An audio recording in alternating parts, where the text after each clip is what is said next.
Bon, salut à tous les amis. Donc on se retrouve pour, une nouvelle vidéo du coup avec Olivier de la chaîne, du coup The American Dream, qui me fait l'honneur d'être présent, aujourd'hui. Donc, vraiment mec, c'est un plaisir, de te recevoir. Merci de Hem, l'invitation. C'est super, bah, de parler d'autre chose de politique que de politique, exactement, même pour si une je fois, pense que bon. on va peut-être un peu y revenir de temps en temps, mais bon, le gros du sujet, ne sera pas, spécialement, politique, mais plutôt économique. Donc, bon, ça fait plaisir de te recevoir en tout cas. Aujourd'hui, on va parler du coup, d'investir, voilà, investir librement. Voilà, on va peut-être pouvoir comparer aussi certains aspects, de la France et des USA, vu que pour ceux qui ne le sauraient pas, tu es expatrié, aux États-Unis, notamment au Texas. Ouais, Si c'est voilà.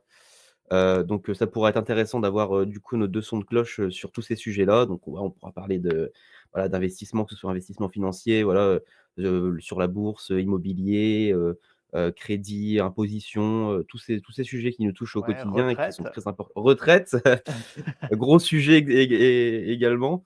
Bon, bah, pour commencer, je pense que je vais te laisser te présenter pour les gens qui ne te connaîtraient pas, on sait jamais.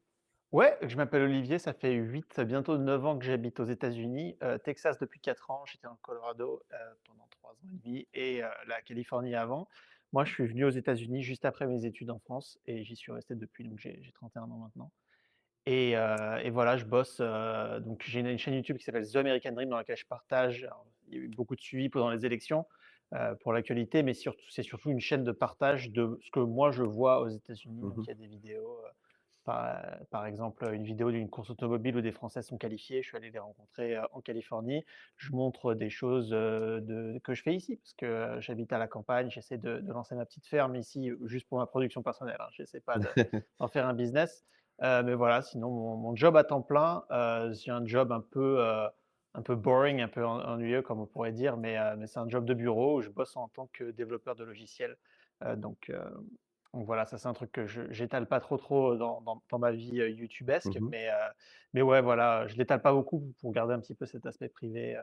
Ouais, cet anonymat, un minimum Ouais, d'anonymat malgré l'exposition, mais parce que je toi comprends. tu as subi un petit peu, tu subi un Ouais, petit peu bah, ça là pendant justement, ouais. voilà, c'est ça, on peut peut-être en parler aussi du coup, ça suit le fil de la discussion. Bon, bah, pour ceux qui le sauraient pas, moi j'ai fait, à peu près 7 ans, 8 ans d'immobilier. Donc j'ai commencé dans la construction, de maisons individuelles, donc vente sur plan. Bon, bah, comme on le sait, la France aime bien mettre des bâtons dans les roues des entreprises qui marchent bien. Donc il y a eu tout un tas de normes, que ce soit des normes, administratives, des normes surtout environnementales, notamment voilà RT 2020, qui ont plombé le marché totalement de la construction de maisons individuelles. Voilà, l'État français ne veut pas que vous soyez propriétaire. Donc en fait, les entreprises, de la construction, ont toutes coulé en fait. Donc ensuite, je suis parti dans l'ancien, donc dans l'immobilier, voilà, le classique, ce que vous connaissez tous.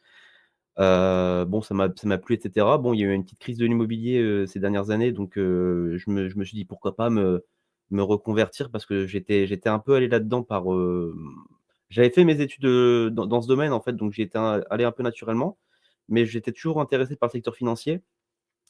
Donc j'ai postulé un jour pour aller en banque et puis j'ai été embauché. Donc cette banque-là, je peux la citer parce que ça s'est plutôt bien passé. Enfin bien passé, oui, ça s'est bien passé avec eux, mais j'ai des choses à redire quand même sur, la manière de fonctionner. C'était, le Crédit Lyonnais. Donc voilà, je suis OK. resté quand même un petit moment. Et ensuite du coup, j'ai rejoint, bon, je vais pas dire le nom de la banque, mais c'est une très grosse banque, française et internationale. Heu, une des plus grosses banques, voilà, mondiales, où j'étais en tant que conseiller gestion de patrimoine. Voilà. Pendant pareil un petit moment, jusqu'à temps que je me fasse, limoger, qu'on m'envoie au goulag, pour mon compte Instagram. Bon ça, vous ceux qui me suivent, vous l'avez suivi évidemment. Je vous avais partagé la lettre de licenciement. À savoir que ça, c'est toujours, du coup chez mon avocat. On est en train de faire les procédures nécessaires, voilà Parce pour, que pour que je puisse c'était pas un licenciement propre? Parce que tu sais, aux États-Unis, quand ça arrive, ce genre de choses, ouais. en général, voilà, je vais te dire comment ça se passe. Parce que moi, je l'ai vécu une fois, alors pas pour un truc sale, hein, mais pour un truc, en fait, ils m'ont renvoyé parce que ça collait pas au poste. Voilà, il y avait rien de dramatique, hein, mais c'est juste que c'était Ouais. un mauvais alignement. L'entreprise, ça allait pas pour moi, ça allait pas pour eux. Et en fait, ce qu'ils font, l'entreprise, dans ces cas-là, aux États-Unis, moi, dans mes positions, alors je te parle pas du job du mec qui Mmh. bosse comme caissier à Walmart, hein. Je te Bien parle sûr. de jobs comme ça de bureau, où c'est des entreprises. hem, comme ça, c'est que l'entreprise va arriver vers toi, ils vont te dire: «Bon écoute, on n'a plus besoin de toi». Aux États-Unis, ils ont pas forcément besoin de donner de raison, je sais pas comment c'est en France ni rien, mais ils disent: «Écoute, on a plus besoin de toi, mais voilà ce qui va se passer. On va te filer 2 ou 3 mois de salaire cash là tout de suite et du coup tu vas D'accord. signer ce document qui dit que tu ne nous attaques pas au prud'homme». Ah bah ça, c'est top. Moi, ils Et m'ont en pas demandé, général ils m'ont pas donné ah ça, ouais, je peux toi, te ils le ont dire. pas proposé ça. Ah, rien du tout. Moi, j'ai eu le droit de partir avec aucune indemnité, rien du tout, hein. Ah ouais, attends, Ah ça bah c'est non, ça, parce que parce que tu moi vois, ouais, aux US, bah ça m'est arrivé 2 fois ça ah enfin ouais? 1 fois, je te dis avec le poste là où c'était ça s'est pas trop aligné, donc du coup l'entreprise m'a dit: «Écoute, voilà ce qui va se passer, on te file 2 mois de salaire cash», enfin cash, tu payes des impôts, sur le revenu dessus quand même. Mais voilà, merci beaucoup, au revoir Ouais, et une deuxième fois, c'était parce que moi je bosse dans les startups en fait. d'accord, ouais. Start-up, voilà, donc des entreprises jeunes et tout et c'est très courant dans les startups, en fait, de lever de l'argent et ensuite de pivoter sur un autre projet ou de restructurer la team ou de se rendre compte qu'en fait, notre produit, il adresse pas le marché comme on voulait, du coup, il faut se restructurer. C'est quand même assez courant et du coup, j'ai rejoint cette entreprise qui, au bout de 4 mois, le CEO a pas pété un câble, mais il a un peu dit: «Ah, en fait, on va complètement changer de sujet maintenant. En ce moment, c'est les IA qui marchent. Ce Mmh. qu'on fait», ce qui a rien à voir avec les IA, on va l'arrêter. Du coup, c'est mort complètement. On vire la moitié de l'équipe, on garde les anciens. Alors moi, ça faisait 4 mois que j'étais dedans, je me Ouais, suis donc fait dégager tout de suite et voilà et en fait, ils ont géré ça très, très proprement vu que du coup, l'entreprise allait bien financièrement, tu vois? Il y avait de l'argent qui avait été levé, il y avait encore de la trésorerie et tout et du coup, ils ont dit: «Bah, tous ceux qui se font dégager, vous partez avec 3 mois de salaire». Du coup, moi, j'ai bossé 4 ouais, mois donc dans c'était l'entreprise propre. et j'ai eu OK. plus 3 mois de salaire en plus, Ouais, donc en d'accord. fait, Mmh. Et j'étais puis je pense presque que payé double, quoi. dans ton secteur, j'imagine que tu as pas trop de mal à retrouver quelque chose, derrière, Non, surtout aux alors là, le États-Unis? timing était pas en ma faveur parce que du coup, le CEO a pété son câble début novembre. Fin novembre, c'est Thanksgiving. Ensuite, c'est Noël, donc c'est un peu calme.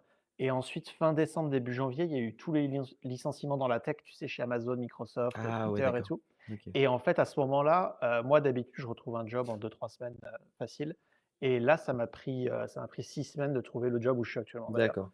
OK. Donc, à cause d'un mauvais timing, parce qu'il y avait vraiment une inondation de développeurs sur le marché. Donc Et du coup, heureusement ouais. qu'ils t'ont mis quand même ces 2 3 mois, de salaire, Bah, tu vois, au final, les 3 mois, je voudrais pas dire de bêtises, mais je les ai utilisés, tu vois, j'en ai eu besoin, ça m'a remplacé le salaire, quoi. Après, le truc, c'est qu'il y a pas d'assurance chômage, court terme comme ça, mmh fournie par l'État aux US. Donc du coup, j'imagine qu'en France, si j'avais été licencié comme ça, j'aurais touché une indemnité. Alors C'est pas ça au bout de dépend, 4 mois, je sais dé pas? Ouais. bah, ça non, ça dépend depuis combien de temps tu travaillais. Enfin, je suis en train d'essayer de tu sais, je suis en train de relativiser le système ultra généreux français là et je ne défends pas, hein. Ouais, mais en fait, Mais tu vois, c'est même pas pour le défendre ou quoi, mais c'est non, qu'il y a non, un non, avantage, c'est que oui, il du y a un coup, avantage, voilà, c'est mais alors alors si tu as travaillé 6 mois, tu as le droit à 6 mois, à peu près de chômage.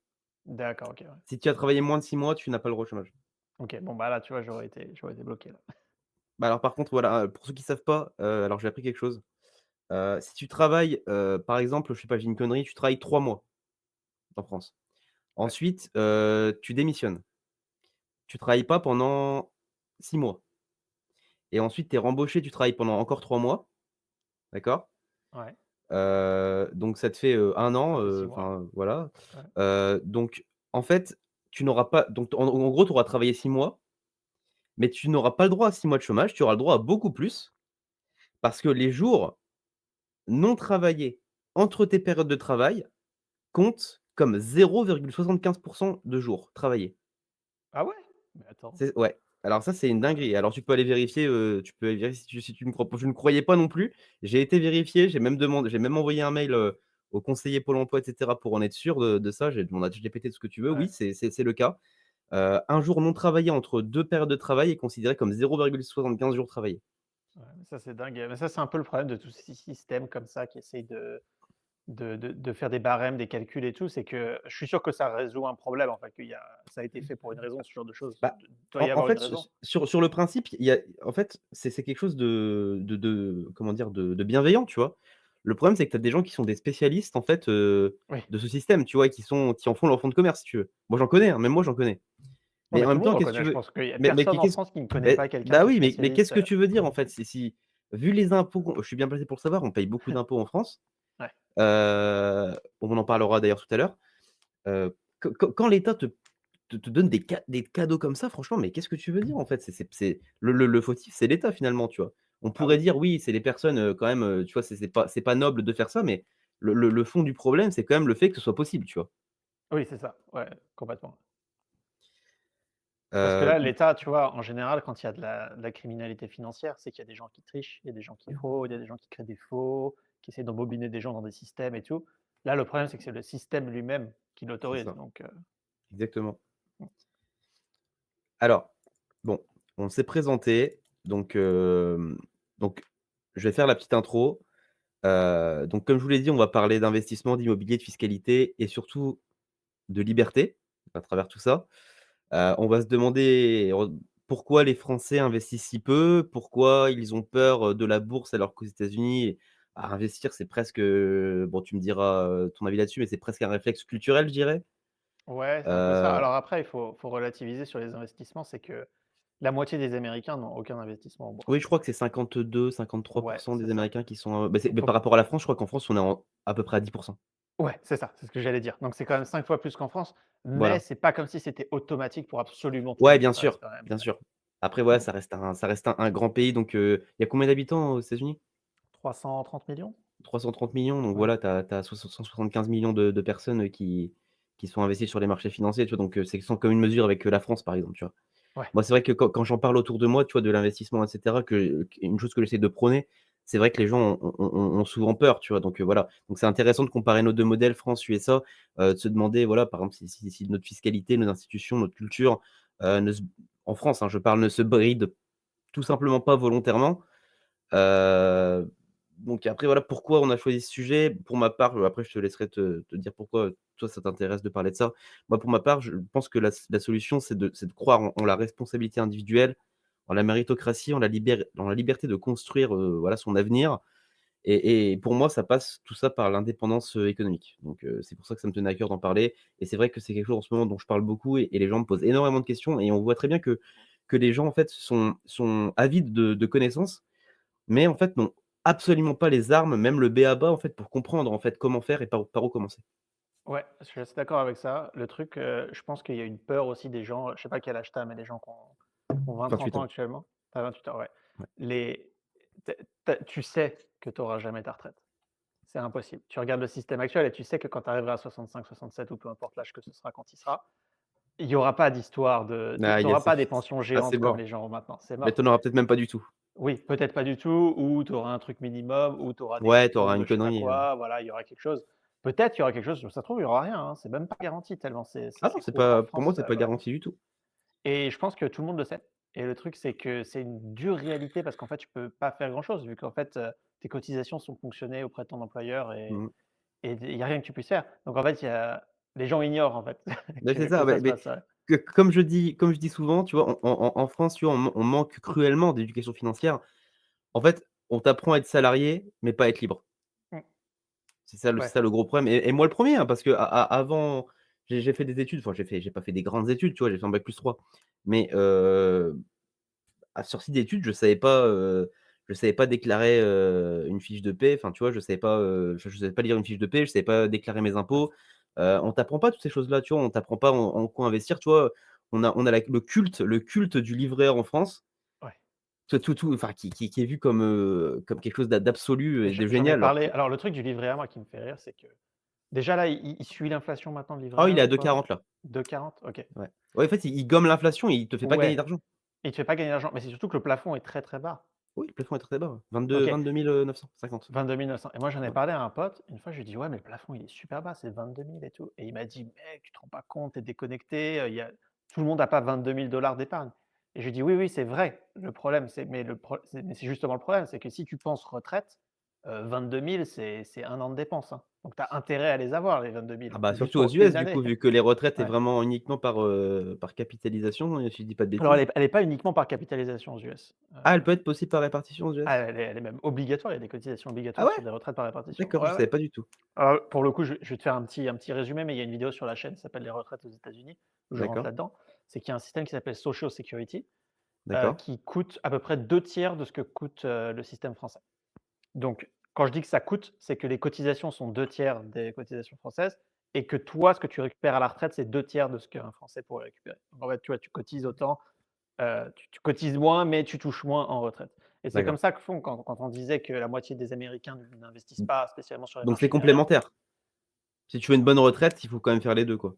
Ouais, c'est ça. Mais après, c'est un peu pareil qu'en France, non? Enfin, du coup, si Ah tu bah, si ça tu gagnes dépend, mal tu en sais, en retraite, France, ouais. on a des travailleurs de l'État, qui même Oui, à c'est vrai, qui ouais, ouais, qu'il y a qui il y a touchent des des bonnes sommes communes. astronomiques. Moi, j'ai par exemple je peux citer mon exemple familial. Moi, j'ai dans ma famille, j'ai une professeure des écoles, Ouais, qui gagnait autant, à la retraite qu'elle gagnait, en salaire, en fait. ouais, Parce qu'en fait, c'est calculé sur, quand tu es fonctionnaire, c'est 75 de ton salaire des 6 derniers mois seulement. ah oui, oui, oui, c'est vrai, il y a ces histoires de derniers mois, oui. Voilà, Ça, donc c'est plus les dingue. indexations de retraite supplément donc en fait, elle est à peu près à 3 000 et quelques, de retraite, tu vois? Donc ce Ouais. qui est, Ah oui, plus que très, ce très que bien. gagnent beaucoup de gens qui travaillent tous les jours, tu vois? Ouais. Ah Sans bah, avoir ça, jamais investi quoi que ce soit nulle part, tu vois? Et puis voilà, bon, il y a toujours cette,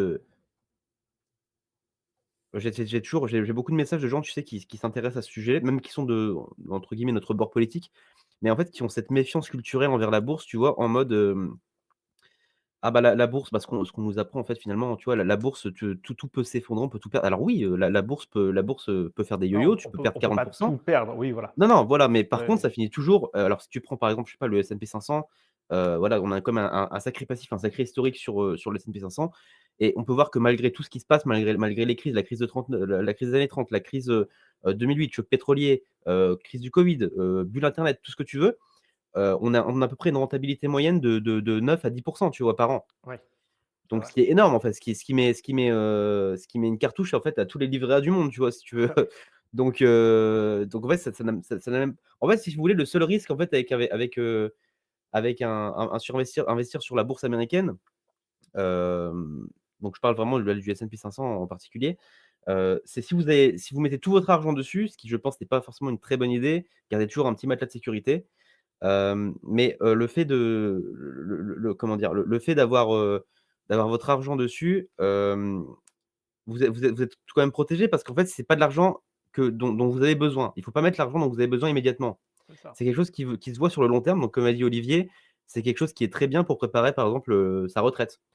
Donc forcément, plus on commence tôt, plus c'est intéressant parce qu'il y a quelque chose qui s'appelle les intérêts composés. C'est-à-dire que si vous prenez voilà, si vous réinvestissez les dividendes et cetera, je sais pas, je dis une bêtise.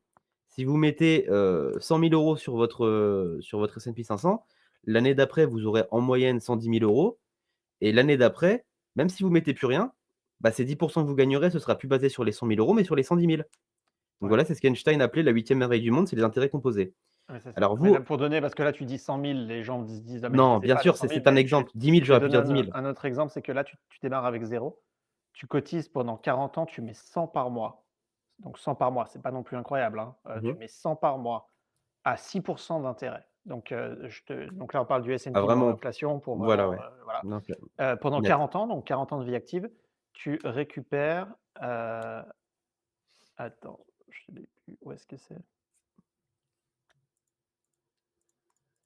Attends, mon calcul est pas bon là.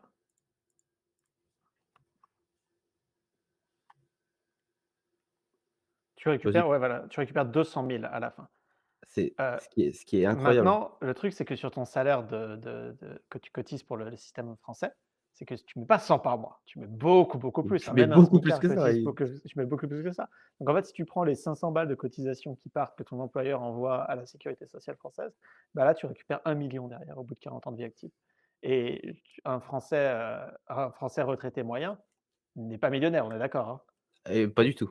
Pourtant, s'il avait investi sur le S&P 500, qui est, globalement assez sur le long terme, qui est très, très safe, hein, parce Exactement, que exactement. voilà, on parlait des mauvaises compréhensions des gens sur les marchés, des choses comme ça. La mauvaise compréhension numéro une que je vois, c'est que en fait, tu ne perds pas d'argent quand la bourse baisse. Ah Tu bah, perds de tu l'argent et que quand tu vends. mais bien sûr, en fait, c'est ça, Donc tu n'as pas perdu d'argent tant que tu ne vends pas et ouais, d'ailleurs, au contraire, moi, bon là, ça a baissé récemment, on en parlera peut-être tout à l'heure avec les taxes douanières de Trump. ouais, Pour moi, c'est une opportunité, mais que j'attendais depuis longtemps, tu vois? Parce que là, ah le ouais, marché grimpait en flèche et évidemment, tu ne peux pas monter, en fait, si tu veux, la finance et le marché attendaient la moindre excuse pour partir à la baisse. Parce que là, on était sur des valorisations qui étaient quand même assez élevées, même ouais, si c'était pas non plus la folie, et on était quand même très bien, tu vois? Donc forcément, le marché attendait que ça. ouais, Attendait que ça pour pouvoir réinvestir et moi, c'est ce que j'ai fait d'ailleurs. J'en ai profité pour réinvestir, voilà, faut toujours avoir un petit peu de quand vous pouvez vous le permettre évidemment, avoir un petit ouais, peu de cash de côté, et puis pour investir. Mais moi, tu vois, ce qui me rendait fou, que je te fais un parallèle à quand j'étais en banque. je voyais des gens, 40-45 ans, qui avaient, 200 000 € sur le compte courant. Ah, ça, Donc c'est tu le imagines un peu gâchis, la quoi. le manque à gagner? Ouais, Faut vous dire que là, je sais pas si on a une inflation de 3, bah, les mecs perdent 3 par an, en fait. Alors qu'ils se disent: «Bah non, au moins, je place pas mon argent», parce que moi, j'en ai eu, hein. Vu que j'étais conseiller en gestion de patrimoine, je conseillais beaucoup on en parlera aussi du PEA. PEA, c'est ouais, une très belle enveloppe, en France, parce qu'il faut savoir qu'en France, voilà, quand tu investis sur les marchés financiers, tu es soumis à la flat tax sur les plus-values, donc c'est ouais, 30, 30. 30, ouais. C'est 15 aux US, hein, pour se Ah, donner une c'est idée. 15 aux US? Ouais, ouais. Ouais, bah, voilà, bah, la différence est astronomique. Et Mmh. alors avec le PEA, en fait, si vous voulez, si vous gardez votre PEA ouvert, c'est pour ça que je conseille même pour ceux qui veulent pas ceux qui sont jeunes, qui ont pas d'argent à mettre dessus, au moins ouvrez-le.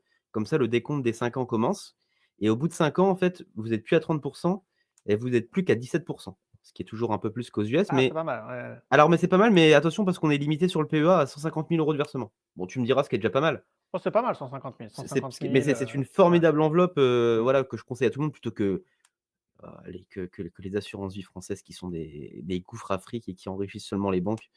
Ouais. Parce que voilà, Mais ça, tu sais qu'aux les US, c'est pareil, hein, les assurances vie. ah, c'est Les trucs pareil? ouais, les trucs old school comme ça, Ah, c'est un peu ouais, l'arnaque. et puis Ouais. tout ce qui est en gestion pilotée, tu sais, c'est Oui, très, gestion très, très, pilotée. très mauvaise idée, hein, en France, En fait, le c'est truc, c'est je regardais l'autre jour, c'est que même si tu bon, il y a des intérêts de passer par des hedge funds quand tu as vraiment beaucoup d'argent, mmh mh. mais pour le mec moyen, en fait, mettre sur du S&P 500, c'est Ou du Nasdaq, si globalement tu es un tu peu veux plus, tu vois, si oui, tu veux un peu plus de enfin, Nasdaq, je pense que je pense que le Nasdaq marchera très bien à l'avenir également, tu vois? Je ouais. pense pas que tu sais, tous les gens catastrophistes qui nous disent qu'il y a une bulle de l'IA ou je pense pas moi. Personnellement, je pense pas, je pense Ah, que de vraiment bulle de c'est l'IA? Ouais, bah, pas sur le Nasdaq, parce qu'en fait, c'est non, tellement mais des oui, mais entreprises, vu que la tech ouais. est quand même, tu sais, pas mal, Oui, je c'est il me vrai qu'il y a beaucoup de tech, ouais.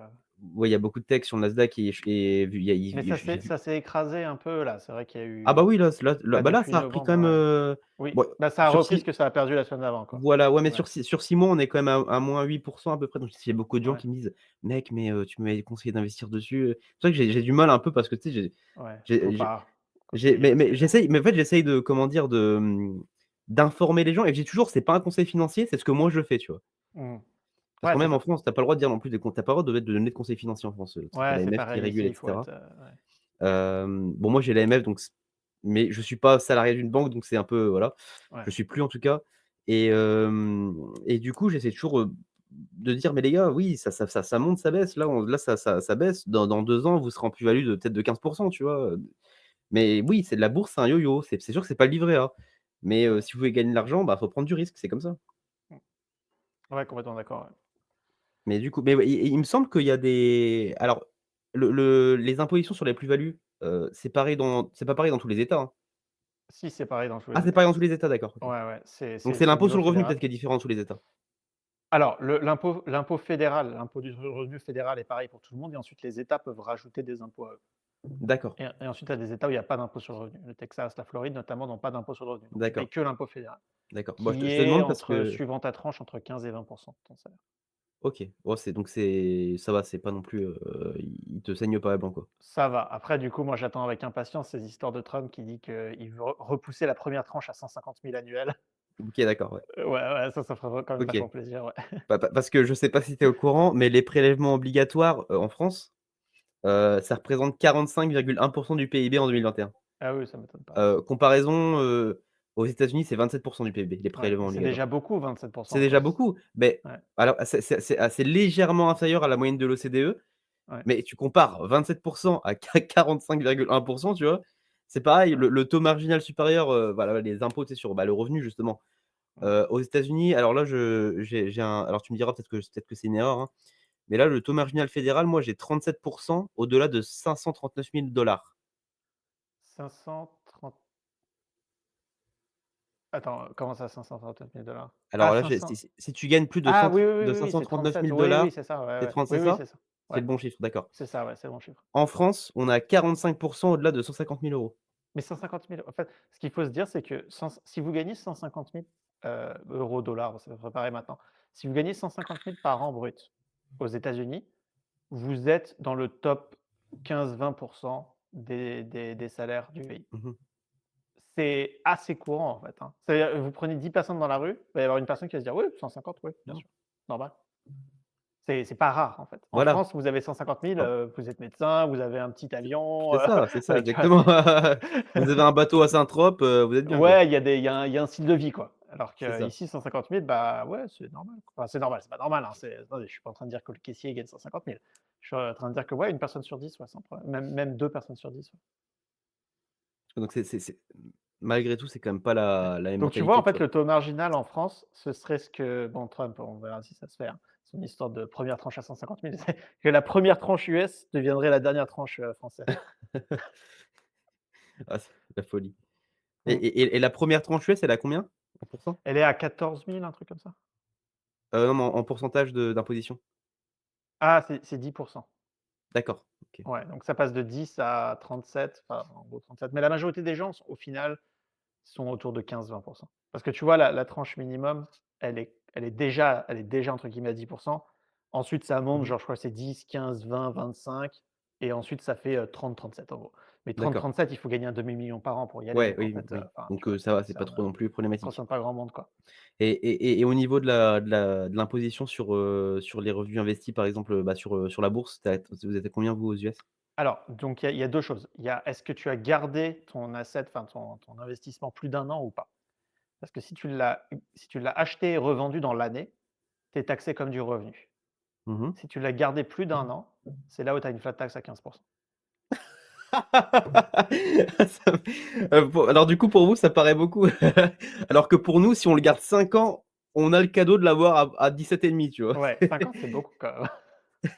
À 5 ans, c'est beau, c'est quand même bon, bah, après, tu me diras, c'est sur du long terme, tu vois? Enfin, moi, quand je conseille aux gens, c'est pas des traders, tu vois, les gens qui me posent des questions en Oui, général. bien sûr, oui, oui. Non, c'est vrai que pour la C'est des majorité des gens, on s'en fiche un peu, voilà, mais mais pour te dire quand même, parce que c'est parce que si tu le mets sur un compte titre classique, c'est-à-dire, voilà, parce qu'en fait alors, je t'ai pas dit, mais du coup, cette enveloppe dont je t'ai parlé, le PEA, où tu es exonéré comment dire? D'impôt sur le revenu au bout de 5 ans, tu payes juste les prélèvements sociaux, donc 17,2. ouais. Tu es limité à de quoi? À 150 000 € d'apport personnel, mais tu ne peux pas investir sur les actions autres que les actions européennes. Ah, Donc en fait, après il y a des choses qui existent, tu as des ETF en fait, tu sais, synthétiques, ouais, qui copient du coup le S&P 500 et en général, bon, c'est très, très proche, hein, tu vraiment c'est quasiment ouais, pareil. d'accord. En fait, tu donnes ton argent à des gestionnaires de fonds qui, eux, vont acheter tes titres pour toi et après ils te reversent en fait, ils tu signes dans ton contrat en fait, ils se doivent en fait d'être proches du taux du S&P 500, tu vois? À 0,01 près, tu vois? Ouais, d'accord. C'est Donc en fait, ouais, c'est détourné. ouais, Mais par exemple, je ne peux pas acheter, juste, du stock picking, par exemple. Bon, stock picking, pour ceux qui connaissent pas, voilà, c'est acheter action par action, pas de prendre de portefeuille d'actions, donc déjà, voilà. Je peux pas acheter d'actions Apple, d'actions Amazon, d'actions, Tesla, tu vois? ouais, Ça, d'accord. c'est pas possible. Sinon, il faut que je passe par un compte titre et dans ce cas-là, quoi que je fasse, je paierai 30 d'impôt sur la plus-value, Ouais, c'est énorme. ce qui est énorme. Donc ce qui n'encourage pas non plus les gens à le faire, tu vois? Ouais, c'est ça, mais en même temps, c'est quoi l'alternative?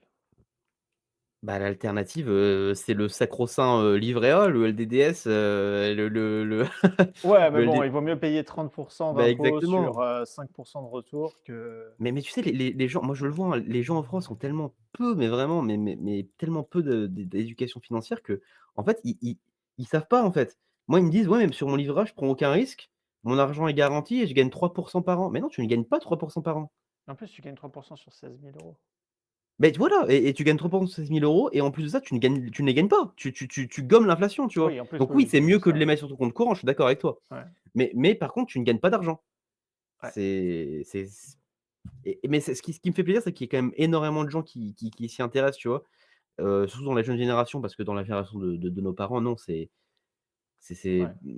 tu le vois, moi je le voyais sur tous les gens qui venaient me voir et cetera, tu as les gens préfèrent garder leur argent sur leur compte courant, sur des livrets, de merde, ou alors sur des assurances vie où ils te prennent 3-5 par an en frais de Mais ça, c'est gestion. fou ça, ils prennent des frais de gestion de dingue, mais même aux Ah US, mais c'est pareil, hein, c'est c'est une dinguerie, tu hein, sais, quand il y a eu c'est la révolution des applis type Robinhood et tout ça aux US, ouais, c'était pour contrer tout ça, en fait. C'est parce que les mecs, te blindaient de frais et tout et en fait, ce que Robinhood a découvert, bon, ils font leur blé, différemment maintenant, mais à l'époque, c'était qu'en fait, tu avais pas de frais de commission sur les trades et du ouais, coup, tu te dis: «Mais comment ils font, comment est-ce qu'ils font de l'argent?» et en fait, eux, ils se disent, parce qu'il y aura pas de commission, va y avoir beaucoup plus de flux sur les marchés et au final, tout le monde va bénéficier derrière. Du fait que le mec moyen maintenant va commencer à acheter, vendre tout le temps. Ce qui est pas recommandé d'ailleurs, hein. Moi, je recommande vraiment Non, enfin, non. je recommande rien aux gens, hein. Mais si je veux mais ce que moi je fais personnellement, c'est en fait de le poser quelque part et d'un peu oublier, même si c'est difficile quand là, il y a eu -12% sur le Mais c'est S&P, très je sais pas bien. quoi, en une C'est journée, l'occasion de ouais. de renflouer justement.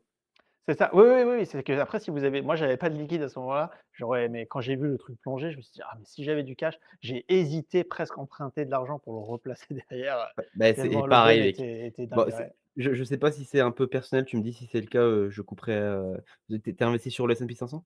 Ouais, D'accord. c'est à peu près la moitié de mes investissements et le reste c'est un peu de stock picking et puis, j'ai du 401(k), je sais pas si tu connais, c'est les 401 Heu, 401(k), tu as déjà entendu ah, parler? c'est le 401(k), l'actionnariat populaire, c'est ça, non? Ouais, en À peu gros, près? c'est un comment dire? C'est un c'est plutôt fiscal là. L'idée, c'est que D'accord, tu peux mettre de l'ar le gouvernement fédéral t'autorise à poser, je crois que c'est 12 000 par an, un truc comme ça, sur ce qui s'appelle un 401(k) et c'est un OK, compte en fait où tu places donc 12 000 par an, mettons que tu ailles jusqu'au max, je crois que c'est 12 000 ou 20 000, je sais plus. Tu places donc le montant, un montant, n'importe quel montant dessus, en dessous du plafond évidemment et ensuite au moment où tu retireras ton argent, non, pardon, c'est dans l'autre sens. Tu places 12 000 et ensuite tu peux t'exonérer d'impôts sur les 12 000. d'accord. Donc tu places, mettons 10 de ce que tu gagnes Mmh mh. sur le S&P sur le 401 et du coup derrière c'est donc c'est une Ouais, banque qui va c'est gérer ça et tu choisis ton niveau de risque et tout derrière. d'accord, C'est un peu piloté et tu ne payes pas d'impôts sur l'argent que tu places sur ton 401. Tu le payes qu'à la sortie, sur les d'accord. plus-values. Sur les Voilà, c'est ça. plus-values uniquement? Sur les plus-values OK. uniquement. Donc en fait, l'idée de ça, c'est que tu réduis ton taux d'imposition au moment où tu places. Mmh Tu mh. places plus parce que du coup, tu as pas eu à payer l'impôt sur le revenu sur le revenu que tu investis et au moment où tu retires l'argent à ta retraite, parce que le 401 c'est bloqué jusqu'à tes 60 ans. C'est un peu le problème de ce truc-là, c'est vraiment un plan retraite Mmh et mh. c'est bloqué jusqu'à tes 60 ans. 60 ans, supposément, quand tu arrives à la retraite, tu as moins de salaire, Mmh mh. donc du coup, tu es sur des tranches plus basses. Donc du coup, au moment où tu payes les impôts, non seulement tu as eu des intérêts composés qui ont fait que ton investissement a explosé sur Ouais. 40 ans, mais en plus, au moment où tu retires, bah, tu es sur des tranches plus basses, de revenus vu que supposément, tu as besoin de moins d'argent puisque tu es déjà Mais propriétaire, mais et voilà. du coup, tu ne peux rien vendre avant tes 60 ans? Non, mais tu peux les déplacer, tu peux changer ton niveau de Ouais, mais risque, moi, voilà. j'allais dire que c'est pas plus mal parce que ça évite de faire des conneries. Oui, oui, c'est ça, Ça ouais, ouais. t'évite de faire des conneries, ça t'évite de vendre Alors à perte. il y a des exceptions, tu peux l'utiliser comme apport pour ta maison et tu D'accord, peux retirer mais avec des grosses pénalités. d'accord. OK. Donc il y avait une exception pendant le covid également, si tu étais vraiment en difficulté financière pendant le covid, tu pouvais utiliser ton Ton 401 compte. et il y a un truc que tu peux faire aussi qui est assez dingue, c'est que tu peux utiliser ton 401 comme collatéral pour obtenir un prêt. Donc D'accord, ça, c'est OK. complètement dingue. Parce que vu que tu peux retirer avec des pénalités, tu vois, tu peux aller Donc voir une banque et dire: «Mais OK. regardez, j'ai un demi-million sur un 401». Donc «J'ai tu pas un dis: «Je demi-million sur un peux, 401». s'il y a un Oui. problème, je retire» et puis OK. Ouais, c'est ça, regardez, s'il y a un problème, bah, je peux vous renflouer, C'est comme voilà. une garantie, quoi. C'est comme une garantie, c'est complètement ça. D'accord. Donc ça, c'est un 401(k) et il y a ce qui s'appelle l'IRA, le IRA. Ça, c'est l'inverse.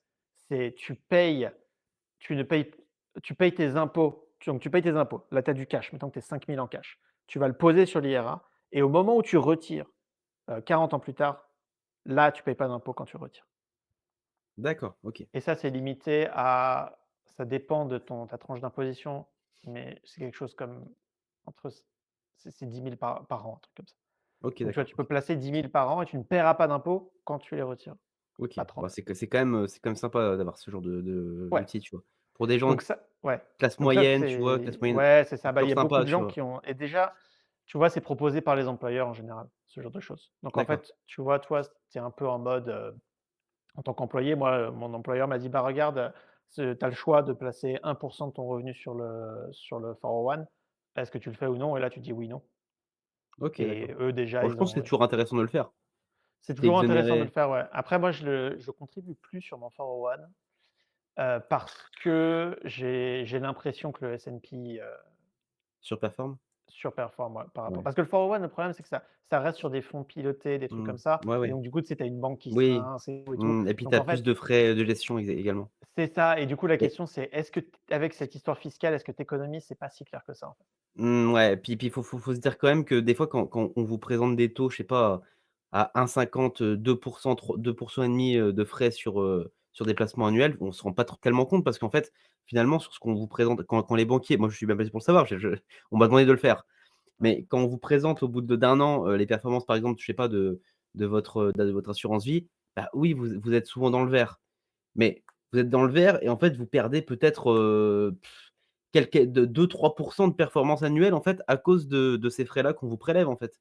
Mmh. Et c'est pour ça que je conseille à tout le monde, parce qu'en fait, les gens ont peur. Les gens disent: «C'est compli» non, c'est pas compliqué. Vous renseignez pendant 20 minutes sur YouTube, les gars, tout maintenant, il y a des chaînes qui font ça Ouais. très bien. Il y a, je sais pas si tu connais Finari qui essaye J'en ai de voilà, entendu parler, moi, toutes mmh, ces chaînes-là. Très voilà, ouais. Métamorphose 47, qui pareil, prône, en fait, l'investissement US et cetera, comme marché, performant, marché d'avenir. Heu, c'est bien plus performant que tout ce que les banques traditionnelles peuvent vous proposer. Ben, pour vous donner un exemple, moi j'ai quitté le LCL, pourquoi? Parce que moi c'est moi qui je suis parti du LCL. Ouais. Parce qu'en fait, si vous voulez, des fois, pendant 3 mois, on nous dit: «Bah, là c'est les 3 mois, allez, on va faire que du crédit conso».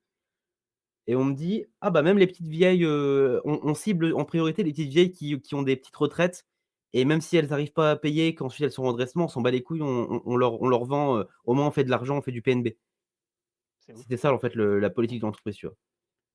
C'était Toi, vendre tu des trucs, parti ouais, c'était un des facteurs c'est auquel tu es parti où tu t'es ah, dit: «Putain, c'est je pour suis ça que un» je suis parti. Ah non, je me dis: «Non, ouais, ça je fais pas», tu vois? Ça, c'est ça, moi là. moi j'arrive à te vendre quelque chose quand j'y crois, tu vois? C'est pour Ouais. ça que je faisais beaucoup de PEA et cetera. Par contre, je peux pas vendre à une petite vieille en difficulté des crédits parce qu'elle arrive pas à finir ses fins de mois pour qu'elle se retrouve dans la merde et Tu qu'elle vois, soit saisie, tu vois? on peut parler des crédits. Aux US, c'est très, très facile de dépenser de l'argent que tu as pas, avec des cartes de crédit Ouais. notamment. Mais le truc dans ce truc-là, c'est que c'est à toi un peu de connaître les règles et c'est toi déjà en fait, moi, ce que j'aime pas dans ton histoire là de LCL là, c'est que vous étiez incité à utiliser la confiance que vous aviez auprès de ces retraités pour leur suggérer des Ah mais plans de alors, on nous donne le titre de conseiller, on n'est pas conseiller, hein, on est commerciaux. ouais, Moi, j'avais un objectif de rendez-vous je devais faire, 20 rendez-vous par semaine et vendre 40 produits bancaires par semaine. ouais, Donc pour te dire. Donc que ce soit en rendez-vous à distance, hein. ouais, Mon produit bancaire, ça peut être une ouverture de compte, une carte, une autorisation de découvert, tout ce que tu veux, tu vois? Mais on doit vendre. Il y a une pression énorme sur le fait de vendre. ouais, Donc en fait, tu t'en fous un peu de l'aspect humain derrière tout ça, tu vois? Tout ce qui compte, c'est de faire ton PNB. ouais, c'est ça. Donc oui, comme tu dis, aux USA, du coup, les crédits, tu as un accès plus facile au crédit, j'imagine? Ah ouais, ouais, ouais, c'est dingue. Alors après, moi, ça fait longtemps que je suis pas en France, mais j'ai l'impression ici, tu as du cash très, très facilement. Je vais te donner un exemple. Heu, tu sais, tu reçois des courriers tu sais, d'offres, souscris à telle carte, on va donner des bonus, des machins comme ça. Une fois, j'ai reçu un courrier, derrière, il y avait un chèque.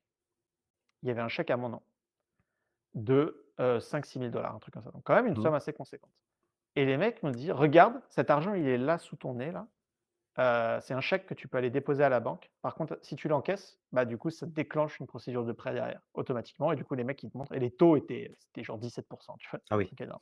Évidemment, tu vois? C'est pas non plus, de l'argent gratuit, mais en gros, tout ça pour te dire qu'on va te mettre de l'argent sous le nez absolument tout le temps. Mais le truc, c'est qu'il y a jamais un conseiller qui va t'appeler, qui va dire: «Avez-vous pensé à refaire votre cuisine? Avez-vous pen» tu vois? C'est ça, moi, que je trouve un Ouais, peu ouais. sale. C'est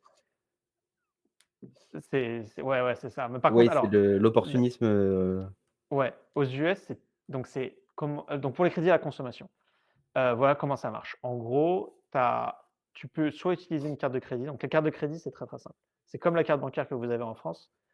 J'ai une vidéo sur la chaîne qui rentre dans le détail de tout ça, mais c'est comme une carte bancaire, sauf qu'à chaque fois que vous utilisez la carte, c'est l'argent de la banque qui est utilisé. OK. Ensuite, à mmh la fin du mois, la banque va vous donner, bah, voilà, ton ardoise, c'est, je sais pas, 600 €. Il faut le payer. Si à ce moment-là, tu peux pas le payer ou tu veux pas le payer d'ailleurs, et ben là, ça déclenche un prêt derrière, D'accord. Ah donc, automatiquement tu devant peux toi. emprunter à taux zéro, finalement, Tu à peux court terme? emprunter sur 4 à 6 semaines, oui, si tu es sur la bonne fenêtre D'accord. OK. de closing de ton statement, je sais pas comment on dit, de D'accord, OK. ton bilan du mois, Mmh mh. tu peux emprunter à taux zéro sur 6 semaines. Ce qui est déjà assez incroyable, Mmh sachant mh. que alors après, quelle est la limite? La limite va dépendre aux États-Unis, ce qu'on appelle le credit score, votre score de crédit. Donc attention, crédit social chinois. Mais ouais, en gros, il y a donc il y a des instituts, il y a 3 agences de notation aux États-Unis qui s'occupent de surveiller votre taux d'exposition de dette, à quel point est-ce que vous remboursez à temps, quel est par rapport à votre salaire, combien vous avez emprunté, quel type d'emprunt vous avez. Est-ce que c'est beaucoup de crédit à la consommation ou est-ce que c'est des trucs plus normaux du genre voiture, maison? Tu vois? Ils regardent un peu tout ça et ils donnent une note. En fonction d'une note, les banques vont vous donner un certain taux d'intérêt, mais vont aussi vous cibler avec des nouvelles cartes de crédit, des nouveaux prêts, des choses comme ça. Et donc, votre votre credit limit, la limite de crédit que vous allez pouvoir utiliser sur votre carte va dépendre un peu de ce score-là. Et en gros, c'est assez facile d'avoir 30 000 de limite. Moi, personnellement, je suis à 100 000 par exemple. Tu vois, c'est assez D'accord. incroyable de se dire que là, j'ai littéralement des cartes plastiques Visa et Mastercard. Si je peux dépenser jusqu'à 100 000 dessus. Alors bien sûr, je devrais l'argent, les taux d'intérêt Oui, sont bien à sûr. 28 en ce moment sur les cartes de crédit. Ouais, donc c'est ce qui est Donc assez c'est énorme. c'est le suicide financier de faire ça, il Mmh faut mh. absolument pas le faire. Mais là, de se dire que je pourrais potentiellement récupérer, alors tu ne le récupères pas en cash, c'est des dépenses Visa, Mastercard, ils ne te laissent pas aller au distributeur sortir 100 000, mais quand même, tu vois? Donc l'accès au crédit est assez dingue. Et alors on D'accord. peut se dire: «Oui, à quoi ça sert?» parce que c'est mignon d'avoir un prêt à 28 derrière. C'est que déjà, il y a plein de cartes de crédit qui vont vous faire des offres promotionnelles en se disant: «Bah là, il y a pas d'intérêt pendant 6 mois sur la carte». Donc là, tu étales une grosse dépense sur 6 mois. Je l'ai fait sur les pneus du pick-up là, c'est une vidéo sur mon Patreon là-dessus. J'en ai eu pour 1 200 balles de pneus, ben, je les ai étalés sur 6 mois sans frais. Sur, D'accord. 12 mois sans frais, je Et crois. et et alors c'est quoi le taux d'imposition maximum, au-delà duquel on ne vous prête pas aux États-Unis? Nous, en France, c'est 33 par exemple. Tu vois? Si par exemple, tu as un crédit et que ton remboursement de crédit dépasse 33 de ton revenu, on ne te prête pas. Il y a pas de limite Vous comme avez ça? vous avez pas de limite vous? C'est quoi? C'est une limite légale ou c'est que les C'est une limite banques te légale, ouais. disent? Ouais. Ah ouais, non, Ouais. non, il y a pas de D'accord, vous avez pas ça, d'accord, OK. non, Parce non, que moi qui après la serais banque va pas te prêter si tu es trop surendetté déjà, quoi. voilà, mais nous par exemple dans l'immobilier, tu vois, même si tu pas du tout de dette, tu pas du tout de Mmh. dette. Mais admettons que tu dois rembourser, je sais pas, je dis une connerie, 800 € et que ces 800 € que tu rembourses tous les mois, font plus de 33 de ton salaire, on te prêtera pas.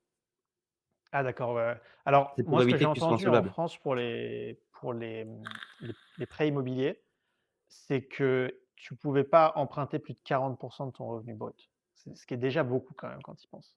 Ce qui à peu près, ouais. C'est à Pour peu après juste ça pour un dépend. prêt, c'est pour la maison, Ouais, donc ouais, c'est ouais. Alors ouais. après ça dépend parce que, bah, je pense que c'est pareil, ça c'est intéressant d'avoir ton point de vue parce que moi du coup, c'est vrai que je connais pas du tout la mentalité US là-dessus.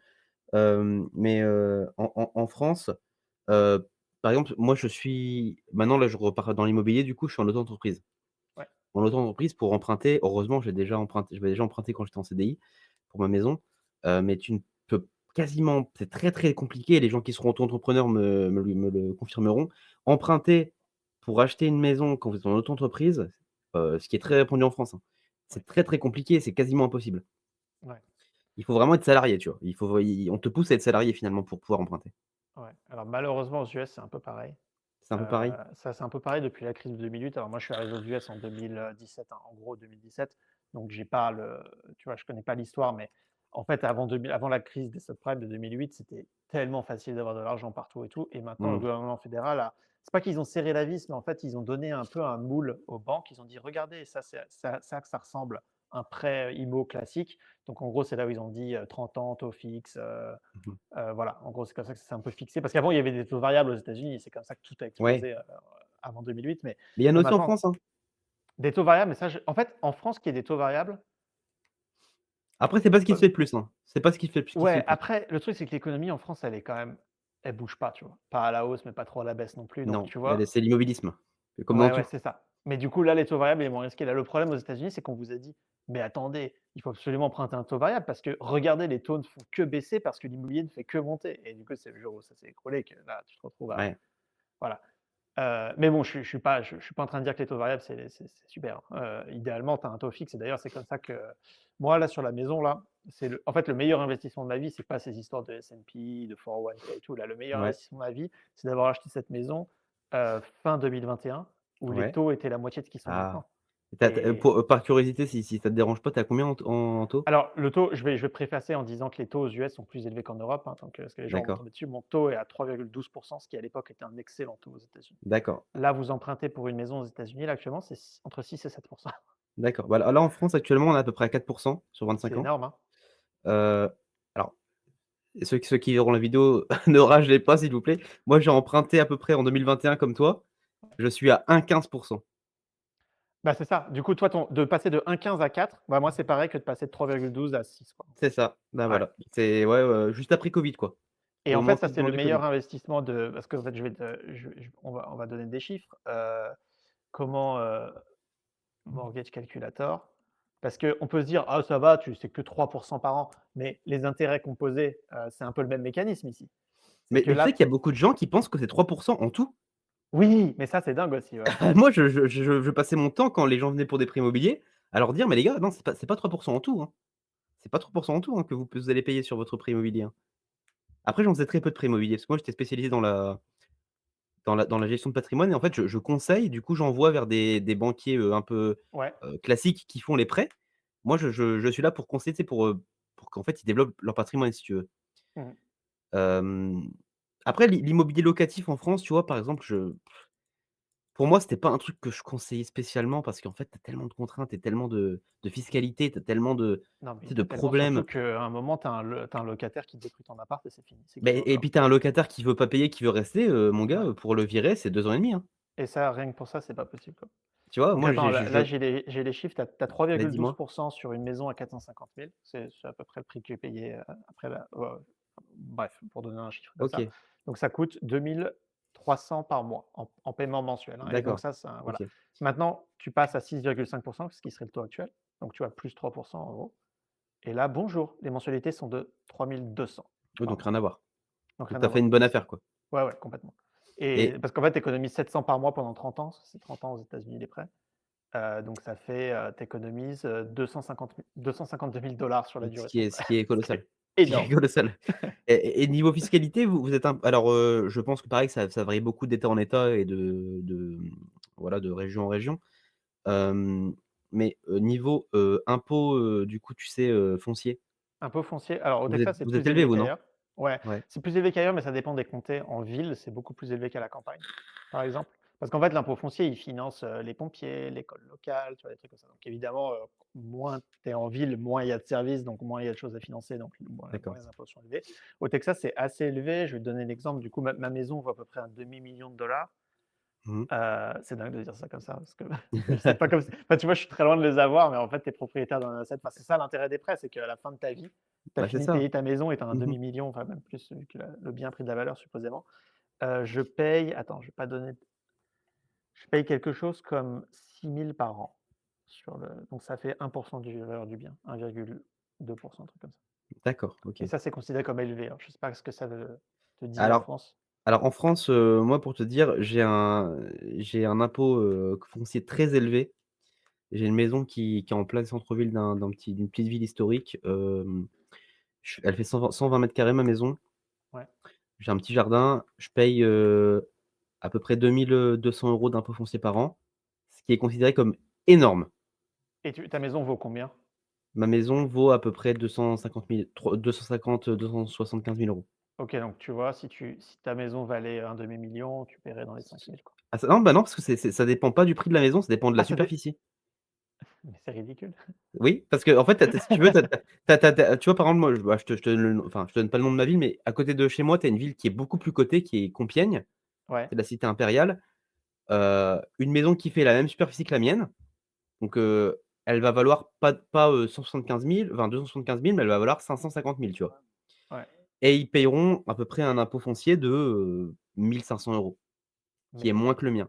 ah ouais, En fait, les impôts fonciers de la ville, chez nous, se basent sur, comment dire? Si la ville est endettée ou pas et sur le nombre de personnes qui cotisent. Tu vois? Moi, alors pour te dire, hein, ouais, dans ma ville, il y a 45 des habitants, qui sont, imposables à l'impôt. oui, C'est-à-dire que le reste des gens, en fait, soit ne travaillent pas, soit vivent des aides sociales, soit sont dans des, tu sais, des HLM, des choses comme ça, tu vois? ouais, La ville est endettée, la mère va être placée sous tutelle parce que la ville est mal gérée et cetera. Mais tu vois, par exemple, mon beau-père, pour te dire, le père de ma femme, en fait, qui habite dans un village à côté, tu vois, qui a une maison qui fait 150 m², donc plus grande que la mienne, qui a un plus grand jardin, paye, 600 € d'impôt foncier par an. Ouais, d'accord, OK. Donc En ça fait, ça dépend vraiment dépend de là des où tu te gens, trouves. mais en fait, le fait de le baser sur la superficie, c'est Ça se ridicule, base ça. sur la superficie et sur le fait où que la ville est endettée ou pas. Et Ouais, sur le nombre de personnes qui contribuent en fait à ouais, tu vois, d'accord. par exemple, si tu as des grandes usines dans ta ville, bah, tu payeras moins d'impôts. Après que ça se passe par ville, c'est un peu normal parce que du coup, vu que ça Oui, finance oui. le local, ça Oui, oui, je suis d'accord. ouais, Mais moi, tu vois, ça me fait un peu chier de payer, bon, on va pas parler de politique dans cette vidéo, mais de payer 2 200 € d'impôts pour entretenir des tu vois, une ville où je vis à côté de gens en fait qui si je pars et que je laisse la lumière, éteinte la nuit, on va me cambrioler, tu vois? ouais, ouais, d'accord. Parce que c'est ce qui se passe en fait, hein, typiquement, Ouais, c'est ouais, m'étonne pas. Donc ouais, ouais, ça c'est les impôts au Texas, ça dépend vraiment de partout, partout c'est de toute d'accord. façon les États-Unis, C'est c'est c'est c'est fiscalement, c'est variable en fonction un des comment États, dire? C'est que c'est tout est variable, même la TVA est variable en fonction de là où tu vas, enfin Bon, tu c'est vois, un peu naturel. j'ai le patron qui est juste là. Ah! Je sais pas si tu vois? Attends. Je vois pas bien, non. Ah voilà, ouais, ouais, c'est bon, je le vois, ouais. Nice. Ah bah, alors, parce que pour te bah, en fait, le problème, c'est que tu sais, quand tu as des patriotes tu m'entends bien là? Ouais, très bien. OK. Les patriotes français, tu sais, tu as beaucoup de gens, en fait, qui soi-disant sur le papier pensent la même chose, mais en fait, n'ont pas du tout les mêmes idées, tu vois? Comme j'en parlais avec Pierre justement sur la vidéo, je sais pas si tu l'as Ouais, regardée. j'ai vu, ouais. Hem, En fait, tu as beaucoup de gens qui se disent, voilà, patriotes, défenseurs de nos valeurs de conviction anti-woke et cetera, mais qui sont foncièrement anti-Trump, tu vois? Parce qu'ils considèrent que c'est un sioniste, je sais pas quoi, tu vois? Ouais. Hem Là, pareil, du coup, ils s'en donnent à cœur joie parce que moi qui ai défendu Trump, du coup, pour les élections, là, ils disent: «Ah bah, vous voyez Trump, il est en train de faire chuter le marché américain, il est en train de défoncer l'économie américaine», donc j'aimerais bien avoir ton avis là-dessus. Alors mon avis là-dessus, c'est qu'il y en a marre des gens qui donnent leur avis alors qu'ils y connaissent rien. Et moi, je suis pas en train de défendre Trump parce que honnêtement, sur les histoires de tarifs, bon, on va voir ce que ça donne. Je suis assez sceptique, mais parce que j'y connais rien, en fait. Moi, ma position, et ça s'est vu sur ma chaîne, je pense, c'est que quand je connais pas le sujet, bah, je suis quand même assez prudent. Et bon, il y a pas mal de gens qui sont tombés dessus pour ça, en mode: «Ah mais regarde, c'est évident. Ah mais regarde», je pense, de la triche en 2020, des choses comme ça. En fait, la prudence récompense pas sur YouTube parce que les gens aiment bien quand c'est que Sanglant. ils aiment bien quand, en fait, il y a je sais plus de qui est de cette citation, mais la citation dit, «Les gens ne viennent pas pour connaître ton avis, ils viennent pour entendre leur avis dit par ta bouche», en fait. Exactement. Et ça, c'est tout le temps comme ça et du coup, quand tu es pas sûr de toi et que tu préfères éviter un sujet parce que tu y connais rien, typiquement les marchés financiers, les tarifs et tout ça, moi, tu sais, en termes de politique douanière internationale, je ne vais pas commencer à arriver et dire: «Bon, bah, voilà comment ça se passe, c'est très, très clair ce qui se passe, regardez les chiffres et tout». Oui, c'est complexe, Ben, hein, je me comme renseigne sujet. comme tout le monde et je veux bien en parler, mais très, très, comment dire? Mais Prudemment parce qu'en fait, voilà. Donc mais ça, c'est un ouais. peu ma position et le problème, c'est le nombre de gens qui te tombent dessus en mode: «Regarde, les chiffres baissent» et là et surtout, si tu vas commenter chaque baisse et chaque montée, alors déjà, tu as pas fini parce que c'est toutes les semaines, c'est comme ça. Mais dans ce cas-là, quand tu commentes à la baisse, il faut commenter à la montée. Parce que tu peux pas être le gars qui dit: «Regarde, Trump baisse -12% et ensuite quand ça fait +13 le lendemain, tu peux p bah, là, du coup aussi, il faut commenter. Et alors, Bah, peut-être pas même mea culpa ou quoi, mais quand ça fait ouais. +10 au lendemain de son élection, on l'a pas trop entendu non plus, hein. Oui, oui, c'est ça, ouais. C'est exactement ça. Mais moi, ce Et qui m'intéresserait, c'est de savoir, tu sais, vu que toi tu vis sur place, dans les gens que tu côtoies, voilà, les habitants, voilà, de ta ville et cetera, tes amis, quel est leur avis? Parce que, tu sais, sur les chaînes d'infos, bah, françaises, mais ouais, tu verrais, oh là là, c'est la débande, enfin, les ouais, ouais, Américains là, détestent tous Trump, sont tous contre non, lui à Trump est mort, extrêmement populaire. Tu regardes les, how popular is Donald Trump? Tu sais, il y a les agrégats de sondage, sur la popularité, heu, hop, attends.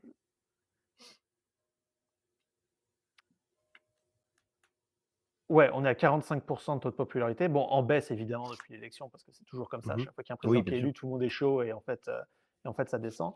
Il faudrait retrouver par rapport à Biden, tout ça, mais heu, alors moi, là où j'habite, c'est pas super représentatif parce que ça a voté à 88 pour Trump. Donc en gros, tu trouves Oui, pas justement, tellement. tu pourrais te dire: «Les gens peuvent être déçus» et cetera, justement, parce Ah qu'ils y non, croyaient non, non, beaucoup? Non, pas du tout? non, pas du tout. OK. Les gens sont Donc c'est absolument, quelque voilà. Donc derrière, c'est quelque chose voilà. qui contraste beaucoup avec, ce qu'on peut entendre nous sur nos chaînes d'infos, où je te dis vraiment c'est la enfin, faudrait que je t'envoie des extraits limite, mais si je sais pas si tu suis un petit peu les sur les chaînes Je d'infos, suis un nous peu chez ouais, nous. ouais. Ah c'est Je cherche Trump est dans un ma malade tête. mental, tout le monde le déteste, tout le monde le prend pour un fou, En fait, voilà mon intuition sur le sujet. Mon intuition, c'est que Trump a remporté le vote populaire, il a remporté l'élection, haut la main. C'est-à-dire là, il y mmh a il y a pas de débat sur le fait que les Américains ont voté pour lui plus que pour Harris. je cherche toujours un Américain qui a voté pour lui et qui regrette là, à ce moment-là. Donc du coup, tu vois, mathématiquement, ça veut dire qu'il Oui, donc a tu vois toujours le ceux qui ont soutien voté qu'il pour avait, quoi. Harris qui font beaucoup de bruit, Oui, mais c'est ceux qui ont ça. voté pour lui sont quand même, malgré tout, Là, globalement moi, je contents de ce qu'il alors fait. des gens, oui, qui sont globalement contents. Il y a beaucoup de gens qui sont un peu comme moi, qui sont un peu en mode: «Bon, est-ce que c'est si bien que ça qu'il y ait autant d'instabilité?» Parce que tu vois que le marché fasse +10, -10, +10, bon, c'est quand même pas une bonne nouvelle, tu vois? C'est Globalement, pas moi, une bonne j'aimerais nouvelle, bien mais qu'il y ait une trajectoire oui. à la hausse de +6 Alors c'est par an, et c'est pas cetera. une bonne nouvelle, mais d'un côté, ça fait non seulement une opportunité d'entrée sur les marchés à des prix, Ouais, soldés et en plus de ça, malgré ce qu'on peut dire, il a quand même du coup pu négocier avec pas mal de pays pour des taxes douanières, plus avantageuses pour les USA. c'est ça, et là, Donc c'est c'est plus là où sur le du long coup je terme. rentre le bémol de je connais pas assez pour commenter là-dessus, c'est que ça a l'air pas mal. On verra où est-ce que ce que ça va donner, parce que moi je vois pas l'avenir et tout, donc je reste vachement prudent là-dessus. Ça se trouve, ça va complètement capoter, ou ça se Oui trouve, ça peut-être. va être Oui, incroyable, on va rentrer dans l'âge d'or, second âge d'or américain. En vrai, il y a beaucoup d'idéologie là-dedans. Il y a beaucoup de gens qui veulent croire bien en sûr. enfin, qui croient en Trump, qui se disent: «Mais c'est incroyable, coup de poker de ouf, Ah bataille mais commerciale avec la Chine, c'est incroyable», et d'autres gens qui disent: «Mais attendez, tout est dans le parce rouge, ça a parce que jamais marché au niveau long terme», et voilà, quoi. depuis ces deux derniers jours, je vois quand même un changement d'ambiance sur les plateaux télé français où les gens se disent: «Bah finalement», tu as certains économistes qui se disent: «Bah finalement peut-être que voilà, c'était surprenant dès le début et cetera et bah finalement on peut pas dire que ça n'a pas marché», tu vois? Alors bon, après à voir ce qui se passe avec la Chine parce que c'est vrai que bon, bah, si tu as des iPhones à 3 000 balles, ensuite qui Ouais. finissent par coûter 3 000 €, bon, En fait, le hem, risque, c'est l'inflation là, de ce que j'ai compris de ça, ouais, donc bah, après j'ai vu qu'elle descendait un petit peu l'inflation là dernièrement bah, elle aux descend un US. petit peu, mais le jour où ton iPhone est à 3 000, parce que Ouais, enfin, il sera pas à 3 000, faut pas abuser, mais il ouais, sera, parce ap qu'en fait, tu vois, il y a un truc sur les taxes d'importation, tu vois? Typiquement, voilà, moi, j'ai envie d'arriver sur le plateau et mettons qu'ils reçoivent un économiste sur un bateau, et de poser des vraies questions. Moi, la vraie question que je me pose, c'est: la taxe d'importation, elle est payée sur la valeur du bien qui passe la frontière, on est d'accord? ouais, Apple, ils se les achètent à eux-mêmes, les iPhones, ouais, OK? donc il donc Tu tu veux fixes le dire prix qu'ils que tu pourraient se veux. les acheter au Bah, moi, je sais pas, je vois ça, je me dis: «Mais attends, l'iPhone, il coûte, moi, j'ai qu'à dire qu'il coûte 50 à fabriquer». alors je sais pas si c'est pas fixé sur le tarif où tu dois le vendre, Bah, tu du coup, vois? c'est un peu bizarre parce que tu vois, moi, j'importe de l'acier pour en faire du produit Oui, c'est vrai que c'est un transformé peu bizarre. derrière, Ouais, non, je suis d'accord tu avec toi, ouais. vois? Tu vois, quand tu expédies des choses en tant que Ouais, non, commerçant à toi l'étranger, tu ouais, fais une déclaration de valeur et tout, de douanière dessus, et ça dépend de la valeur du bien, et tu t'en fous de combien le mec va potentiellement le revendre sur son marché derrière. Donc en c'est fait, vrai. je suis pas en train de dire que Apple devrait tricher la taxe et dire que l'iPhone vaut 50 alors que ça vaut pas Ouais, 50, bien sûr. mais Ah, qu'un iPhone à fabriquer, ça vaut peut-être la moitié du prix qu'il est revendu. Et dans ce cas-là, en fait, oui, bah, qu'il y ait une augmentation de, bon, alors après, il y a 125 de tarifs ou je sais pas quoi sur la Chine, donc là, maintenant, cent c'est hors de 45 même, contrôle. non? Ouais, ouais, ça tous les jours, ça augmente. Mais globalement, c'est quand même un peu moins grave que ce qu'on dit, enfin, tu vois? Bah là, tu vois, Apple, par exemple, là, sur les 5 derniers jours, ils ont pris 12%, 12,5. Ouais, après, ils ont baissé de combien en début de semaine? Je pense que ça s'est Bah, ils rééquilibré. ont sur 6 mois, on a baissé de 14% quand même. Ouais, ouais. Mais Ça a ça a pas mal commencé baissé, déjà à Apple. baisser avant Ouais. les tarifs, tu vois? Après, Apple, moi, je Heu, me fais pas trop de soucis pour eux. C'est-à-dire que déjà, ils non, fabriquent, une grosse partie des iPhones en Inde. Donc du mais coup, il faut quand tu vois imaginer que les iPhones américains vont venir d'Inde et pas de Chine, et puis que oui et les puis quand Français tu vont vois avoir leurs l'iPhone chinois. leurs bénéfices et cetera, sur, Oui, oui, bah, Apple, ça va. Ils ont un trésor de guerre complètement incroyable en plus. Tu sais qu'Apple, voilà, ils ont du cash, pas savoir ratio quoi. court bénéfice à Ouais. 31,50, tu vois? C'est Apple, c'est l'exception, faut pas, voilà, voilà. mais c'est comme Nvidia. Nvidia, tu vois, par exemple, c'est la pour moi, c'est la plus belle entreprise du monde. Les gens qui me demandent sur quoi investir quand tu veux faire du stock picking, pour moi, je pense qu'Nvidia, c'est Ouais, tu vois? alors C'est Nvidia, moi, la raison pour laquelle j'achète pas de Nvidia actuellement, c'est que leur valeur est vachement basée sur le fait que c'est eux les leaders, matériels ouais, pour tous les produits ils ont un d'IA, peu une tu vois? situation de quasi monopole. C'est ça. Mais le Hem, truc, c'est que le jour où ça explose, mettons mais que tu vois qu'ils ont plus de 80 de marge nette, en fait. ouais, pour le Sans dette, moment, en rien fait, du c'est ça tout, le problème. pour le moment. Ouais, Mais c'est la folie, quoi, par rapport, je veux dire au c'est pour ça que, tu sais, les gens qui disent: «Oui, mais par exemple Nvidia ou d'autres entreprises des GAFAM, tu vois, sont, surévaluées». Mais oui, mais non, parce qu'en fait on se base sur l'évaluation, tu vois, sur des entreprises, à l'ancienne, tu sais, des industries où tu as beaucoup de coûts, tu vois? Des entreprises qui oui. ont des dettes, qui ont beaucoup de charges fixes. Là, non, il y a pas beaucoup de charges fixes, en fait. Là, tu as En des fait, tu entreprises as qui quand même des aberrations sur le marché du genre, comment ça se fait que Tesla soit valorisé plus que tous les autres constructeurs réunis? ouais, bon après Tesla, je pense qu'il est pas valorisé uniquement sur son activité de constructeur automobile, mais sur tout le Mmh. reste, tu vois? Moi, Tesla, j'ai des actions, j'ai quelque chose comme 3 000 $ de stock Tesla, donc d'actions Ouais, Tesla, voilà. parce que je pense que c'est aussi valorisé sur, bah, sur SpaceX, sur, tu vois, sur, la robotique. Sur la sur robotique, c'est ça. Moi, la raison voilà. pour laquelle je mets dans Tesla et je rachèterais volontiers des actions Tesla, c'est sur la robotique. Je pense que Après, c'est la prochaine grosse révolution. on va pas se mentir, pu d'un point de vue purement, économique, heu, le fait qu'Elon Musk soit autant politisé, même si moi ça me va, tu vois? Je suis de ce courant. Mais pour les gens qui sont pas de ce courant, je pense que ça pèse quand même un petit peu, tu vois? Ah ouais, complètement. Moi, je serais dégoûté si j'étais un gros investisseur Tesla, tu sais, en mode, même si tu es en mode banquier, que tu c'est pas une question d'environnement, de choses comme ça, mais tu sais, de se dire: «Ah Tesla, trop bien» et de voir que le CEO fait il est CEO de Tesla, enfin, tu vois, il est globalement Ouais. le boss, quoi.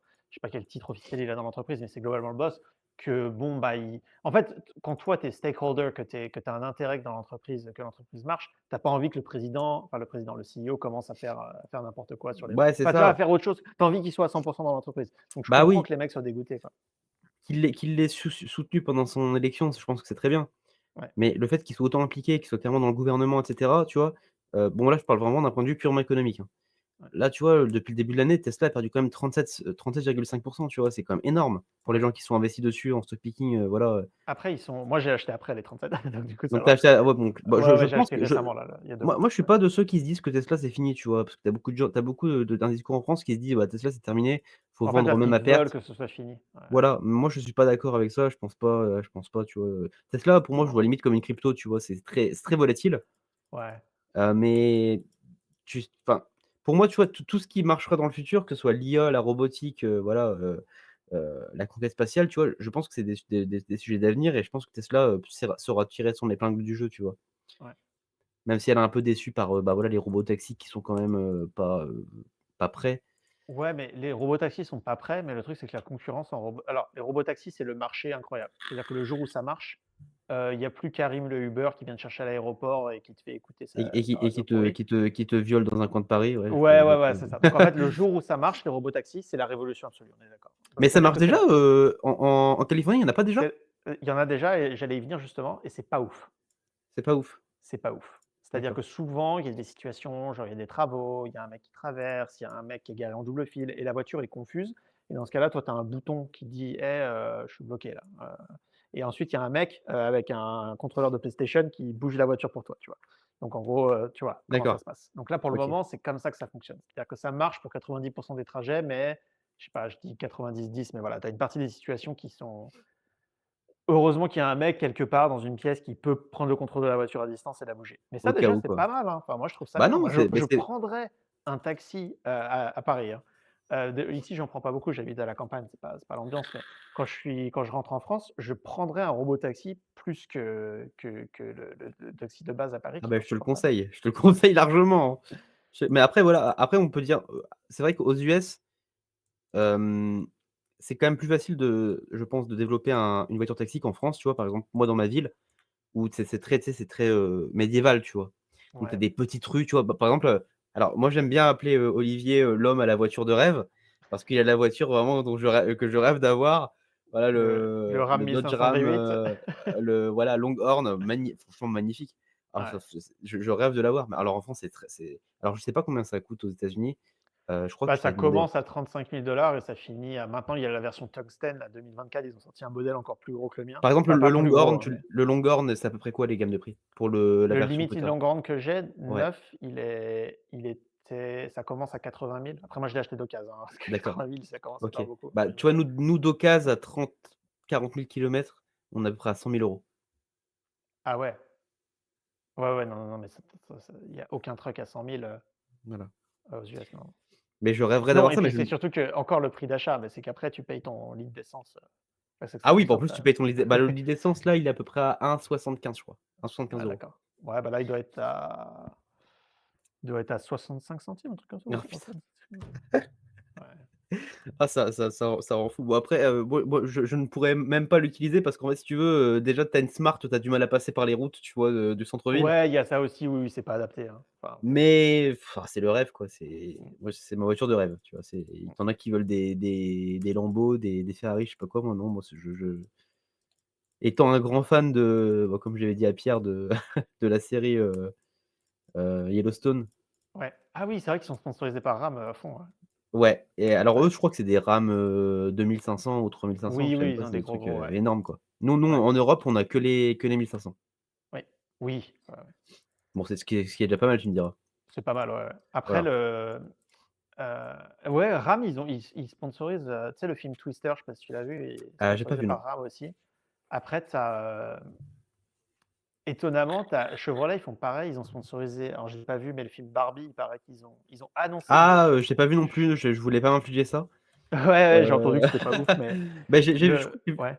j'ai vu la Chevrolet a vidéo. annoncé une voiture. En gros, Ouais. ils ont globalement annoncé une voiture à un salon et ensuite Barbie est sortie dans la foulée et montrait cette voiture, en fait, Alors après, je qui est te cache assez pas ouf. que des Chevrolet en France, j'en si Ouais, pour pas dire jamais, j'en vois jamais, quoi. Des Ram, tu en vois de temps en temps, ouais, rarement. Ce que tu vois beaucoup de Ford Raptor, des trucs comme ça, tu vois, par oui, contre. Des Ford Ranger, des choses comme ça. Mais Ram, un peu moins. Bah, les ra ouais, c'est très coté. Même des Ram, tu vois, même pas en un Ram, je te prends un Ram 2019. ouais, Pas version Longhorn, mais tu sais, version, quand même intérieur cuir, tu vois? oui. Je sais plus ce que c'est le nom de la version, c'est voilà, Quand on a plusieurs, tu as des par exemple Laramie ou je sais pas quoi. ouais, Laramie, ouais. Bah, voilà, un Laramie 2019 à 50 000 kilomètres, tu le payes 85 000 €. Ah ouais, non, là, ce serait tu l'as autour de entre 40 et 50. Voilà, bon, tu vois, Ouais, oui, c'est pas pareil, quoi, quand même. ouais. Parce que neuf, ça doit coûter dans les 60-65. OK, d'accord. Ah oui, donc c'est même neuf, c'est Ouais. moins cher que ce que tu payes en France en occasion à Ouais, 40 000 a kilomètres. après le truc en France, c'est que c'est la taxe carbone, en fait, le Ah, problème. la taxe ah, C'est bah, que alors du là, coup, la taxe carbone à l'achat, elle est énorme, donc du coup, le et mec, il elle peut a augmenté en revendre. plus. Ouais, et du coup, ça fait marcher le prix de l'occasion. Ça fait Là monter le prix de là, tu as l'occasion. des voitures, pour te dire, bon, alors la taxe carbone, tu la payes, pas sur les véhicules d'occasion, tu la payes sur les véhicules d'occasion qui n'ont jamais été immatriculés en France, par contre. Ouais, mais le problème, c'est que le mec qui a acheté sa taxe en fait, toi, tu te retrouves à devoir acheter un truc de mettons que tu sois sur typiquement, tu achèterais ton RAM neuf. Mettons que ce soit Ouais. ton style de vie, tu as les moyens, tout ça. Là, maintenant, il y a 50 000 € de malus écologique. Ah, plus que Donc du coup, ça? ça devient ça oui, bah, voilà, donc ça devient trop cher pour toi. Donc du coup, maintenant, tu te retrouves sur le marché de l'occasion. Donc maintenant, il y a une pression sur les prix du marché de l'occasion, du coup, Donc ça l'occasion monte monte. forcément? C'est ça, Ouais. voilà. C'est là où je disais: «Oui, tu payes pas la taxe carbone», mais en fait, tu la payes quand même un peu. Tu la Parce payes que quand non même un petit seulement peu. le mec, il l'a acheté neuf, il a un Mmh. peu envie de récupérer ses sous et toi, et vu que du coup, il y a une pression sur les marchés d'occasion, tu te retrouves Et à la puis tu payer. payes aussi la rareté en France, tu vois? Vu que tu en as pas Oui, énormément, tu payes aussi la rareté, ouais. malheureusement. Mais bon, j'ai eu peur qu'ils nous taxent sur les bourbons là, Ah oui, avec l'UE les là. Bon, ils l'ont pas ouais. fait parce qu'ils se sont dit: «Ouais, les droits de douane de 200 de 200 sur le champagne et sur le Ouais. cognac, ça va aller». Mais Ça, c'est ouf les droits de douane parce que tu vois, je donne un exemple de mecs qui ont rien compris. Heu, Tu sais que tu veux acheter une BMW, M4 en France. Tu vas ouais, payer le top malus écologique 60 000 ou je sais plus combien c'est. Donc en fait, ta voiture est double de prix, enfin presque ouais, c'est double de ça. prix. Entre TVA et TVA à 20 plus, malus écologique, ta BM elle coûte 120 000 €. C'est complètement incroyable, tu vois? Ça vaut absolument pas 120 000, faut pas déconner, tu vois? C'est des bonnes voitures, mais quand même, tu vois? Ouais, Aux États-Unis M4, même plus, je pense. ouais, aux États-Unis, la M4 elle est à combien? 65-70 000. C'est le prix avant malus Ah ouais, écologique. c'est ah bon? Ah, c'est-à-dire que vous payez même les véhicules européens moins cher que nous, quoi? Bah, c'est ça, c'est là où je veux en venir. C'est qu'en fait, tu le payes au même prix, mais comme il y a pas de malus écologique et que la TVA, elle est à 6,25 sur les voitures, neuves, au final, tu as un discount, en fait, sur les voitures comme ça. Attends, on va choper les vrais chiffres Attends, bah, pour, justement, je suis en train de regarder là en France, sur attends, une je vid regarde aux US, du coup.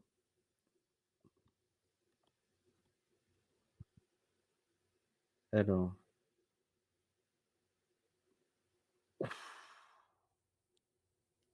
oh, tu vas péter un plomb quand je vais te dire, hein. OK, donc ça ah oui, ça vaut 80 000. Attendez, j'ai un peu abusé. OK, donc ça commence à 80 000 $. D'accord, Ah, alors mais est-ce que ça inclut les tariffs? En fait, c'est ça, parce que j'en allais y venir. Il me semblait que c'était ah pas oui, aussi des cher que tarifs. ça.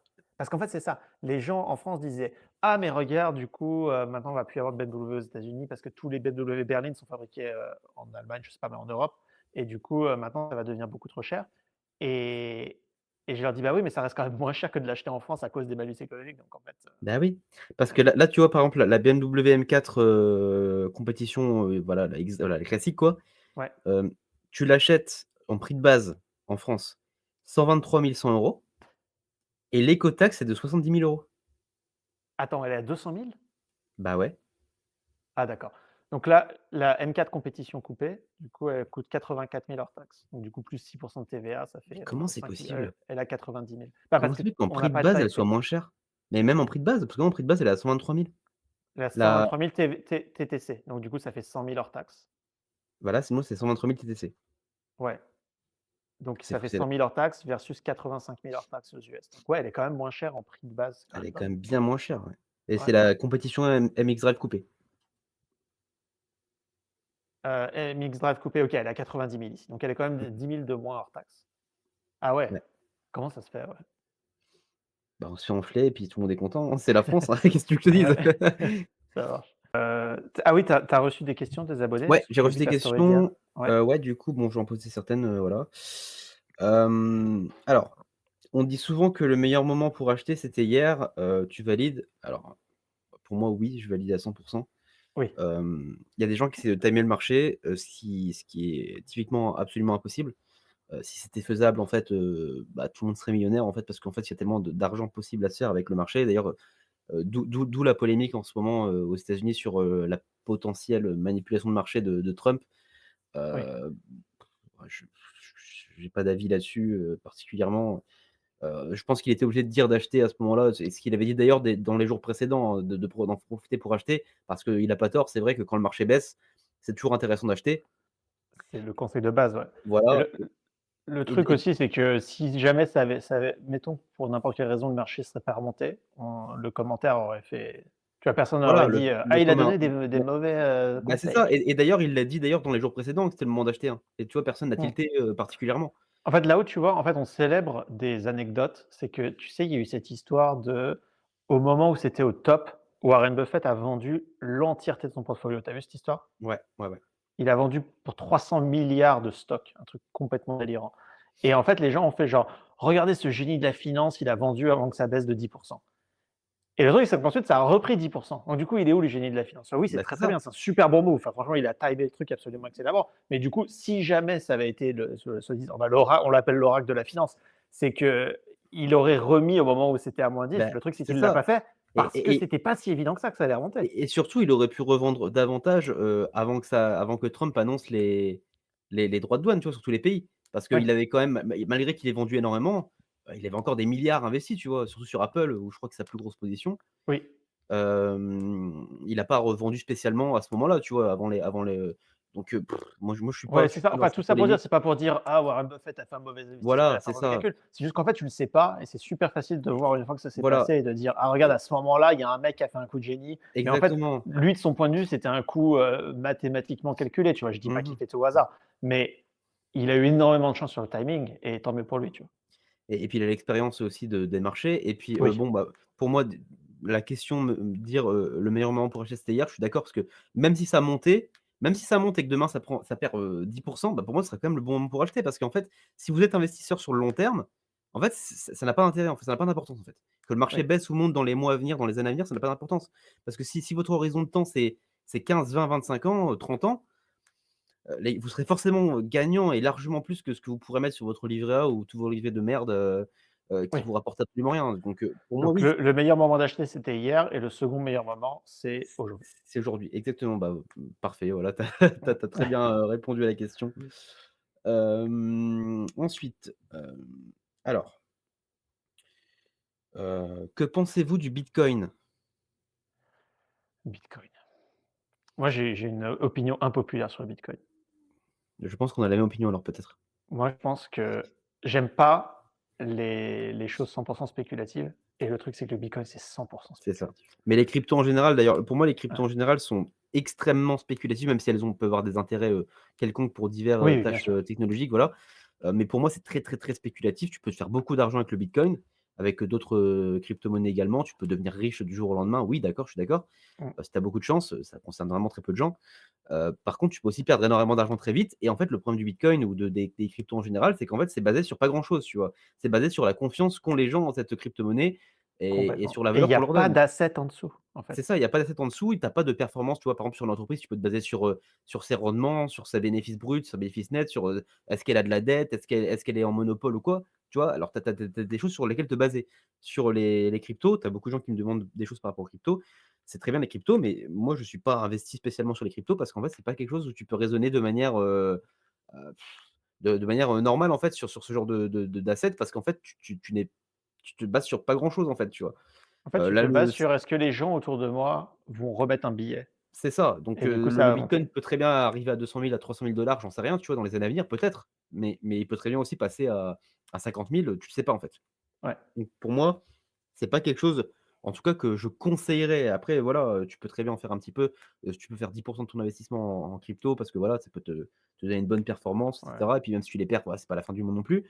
Mais moi, je n'irai pas au-delà et puis c'est pas quelque chose que j'encourage en tout cas, tu vois? ouais. Bon, en Voilà, je fait, on a pense. le même avis, ouais. On a le même avis sur, En fait, le truc, moi, je l'ai dit parce que là, je sais qu'il va y avoir des gens qui vont dire: «Non, mais attends, la blockchain, c'est révolutionnaire». Alors, OK, très bien. La blockchain, c'est révolutionnaire. Comment tu as acheté tes bitcoins? La majorité des gens, ils vont dire: «Ah, je les ai achetés sur Robinhood, je les ai achetés sur machin». Mais du coup, il y a pas de blockchain dans tes histoires-là. mmh Tu es vraiment 100 en train de Ouais, ouais. spéculer. Arrête de me parler de Bah blockchain, arrête oui, de me mais parler que, c'est clairement ça et puis tu as des gens ouais. qui se font beaucoup d'argent, je dis pas le contraire. Mmh. Mais tu Ah as oui, des gens oui, aussi bien qui sûr, ouais. perdent beaucoup. Là, le bitcoin, il était à 105 000, il est passé à 70 000 là. Ouais. Ah oui, là Ça là, on m'étonne. en entend moins parler, là. On entend un peu moins parler, tu vois? Là, ça fait Mmh. plus la une des infos et cetera. Donc forcément, moi, c'est pas un truc en tout cas que je prône pour dans le but de se constituer une retraite, par exemple, tu vois? En fait, il y a quand même 50-50, il y a quand même 50 de chance, je pense, que d'ici 40 ans, le bitcoin, on se dise: «Ah, tu te rappelles du bitcoin?» Ouais, mais est-ce que tu veux baser toute ta retraite sur, 50 Bah, de c'est chance, tu vois? ça.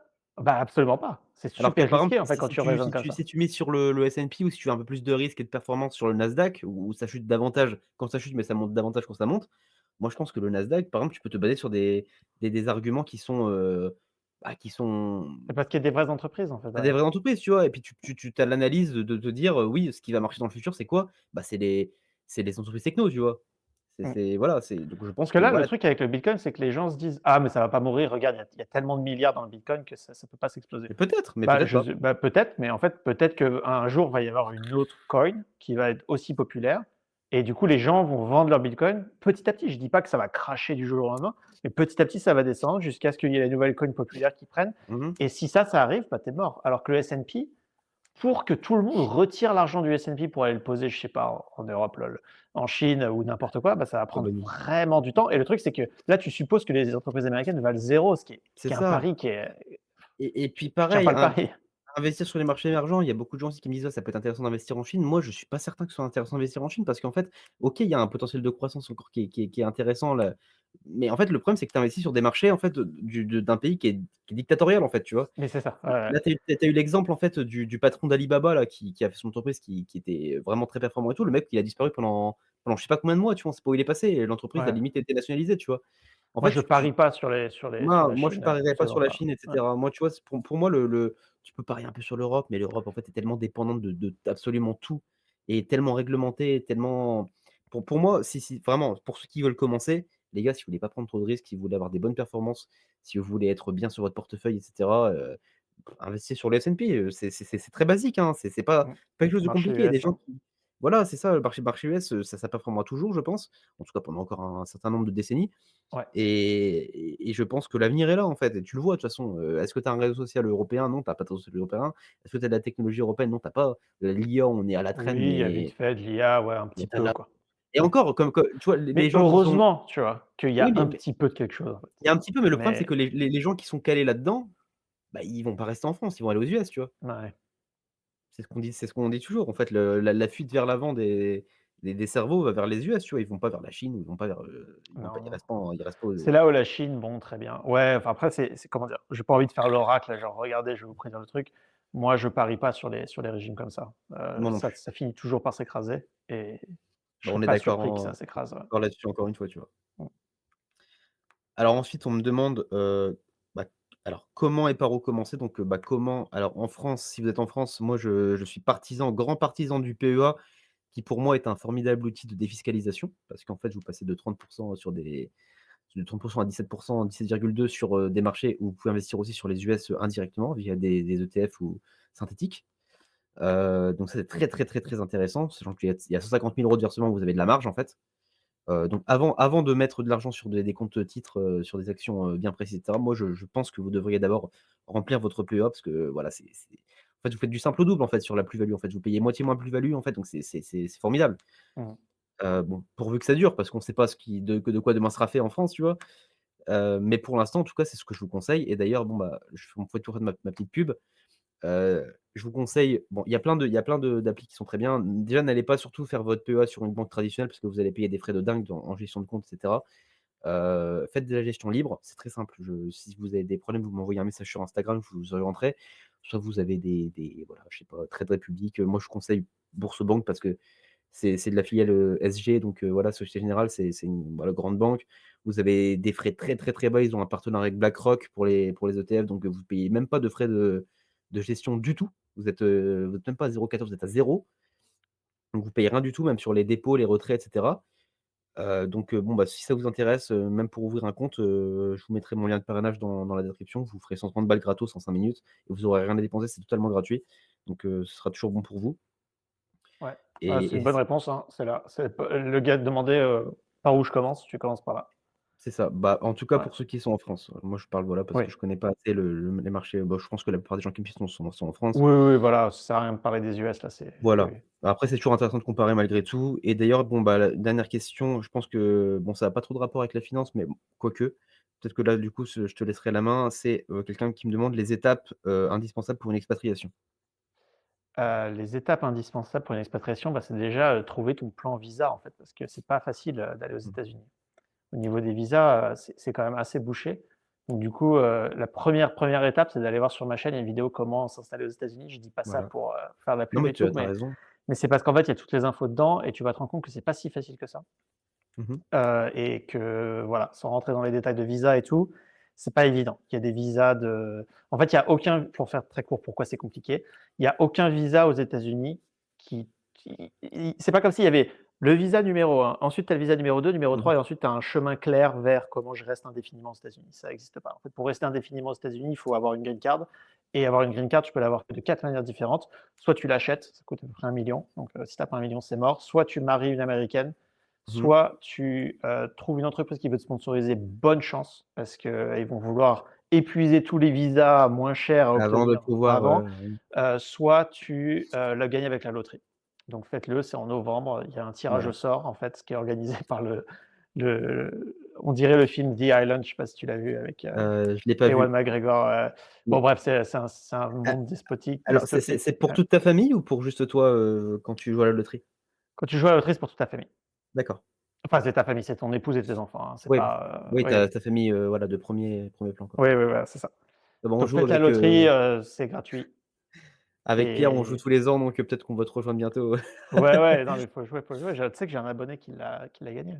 Ah ouais, c'est vrai? Bah, Ça arrive, mais hein. il y a il Ouais, y a tu as il y a il y a quand 0,5 même pas mal. de chance de l'avoir, hein, donc c'est pas non plus 0, hein. C'est pas non, c'est 0,5 pas si non, si c'est le loto était à 0,5, tu jouerais toutes les semaines, hein. bah, déjà, je joue toutes les semaines, Ah donc ouais? pour te dire que c'est pour te voilà. Mais Ouais. ouais, ouais, non, non, je joue toutes les semaines et puis moi, c'est mon objectif, hein. Après bon, après je crois que maintenant, Trump, il a pas mis un truc, la gold card là, 5 000 000, si tu veux Ouais, il 5 veut 000 mettre 000, en place la gold card. En fait, je comprends pas l'histoire de la gold card parce qu'il y a déjà un visa qui s'appelle EB5 où en fait, il faut si tu investis, 1 000 000 aux Mmh US mh. ou 500 000 dans certains trucs, quartiers défavorisés, tout ça, tu peux obtenir le B5 qui est en fait une green card. Donc en fait, tu peux déjà acheter ta green card en quelque sorte et la D'accord, condition derrière ça, c'est qu'il faut que tu crées 10 emplois d'accord. dans les quelques premières années où tu Bah, restes. la gold Donc c card, c'est pas une histoire de tu as directement la nationalité peut-être si tu non, c'est que tu as la green card tout de suite d'accord, sans devoir gérer un investissement. Mais le truc, c'est que d'accord. c'est mettons que tu es déjà, 5 000 000, parce que ce qui serait le prix de la gold Ouais, card.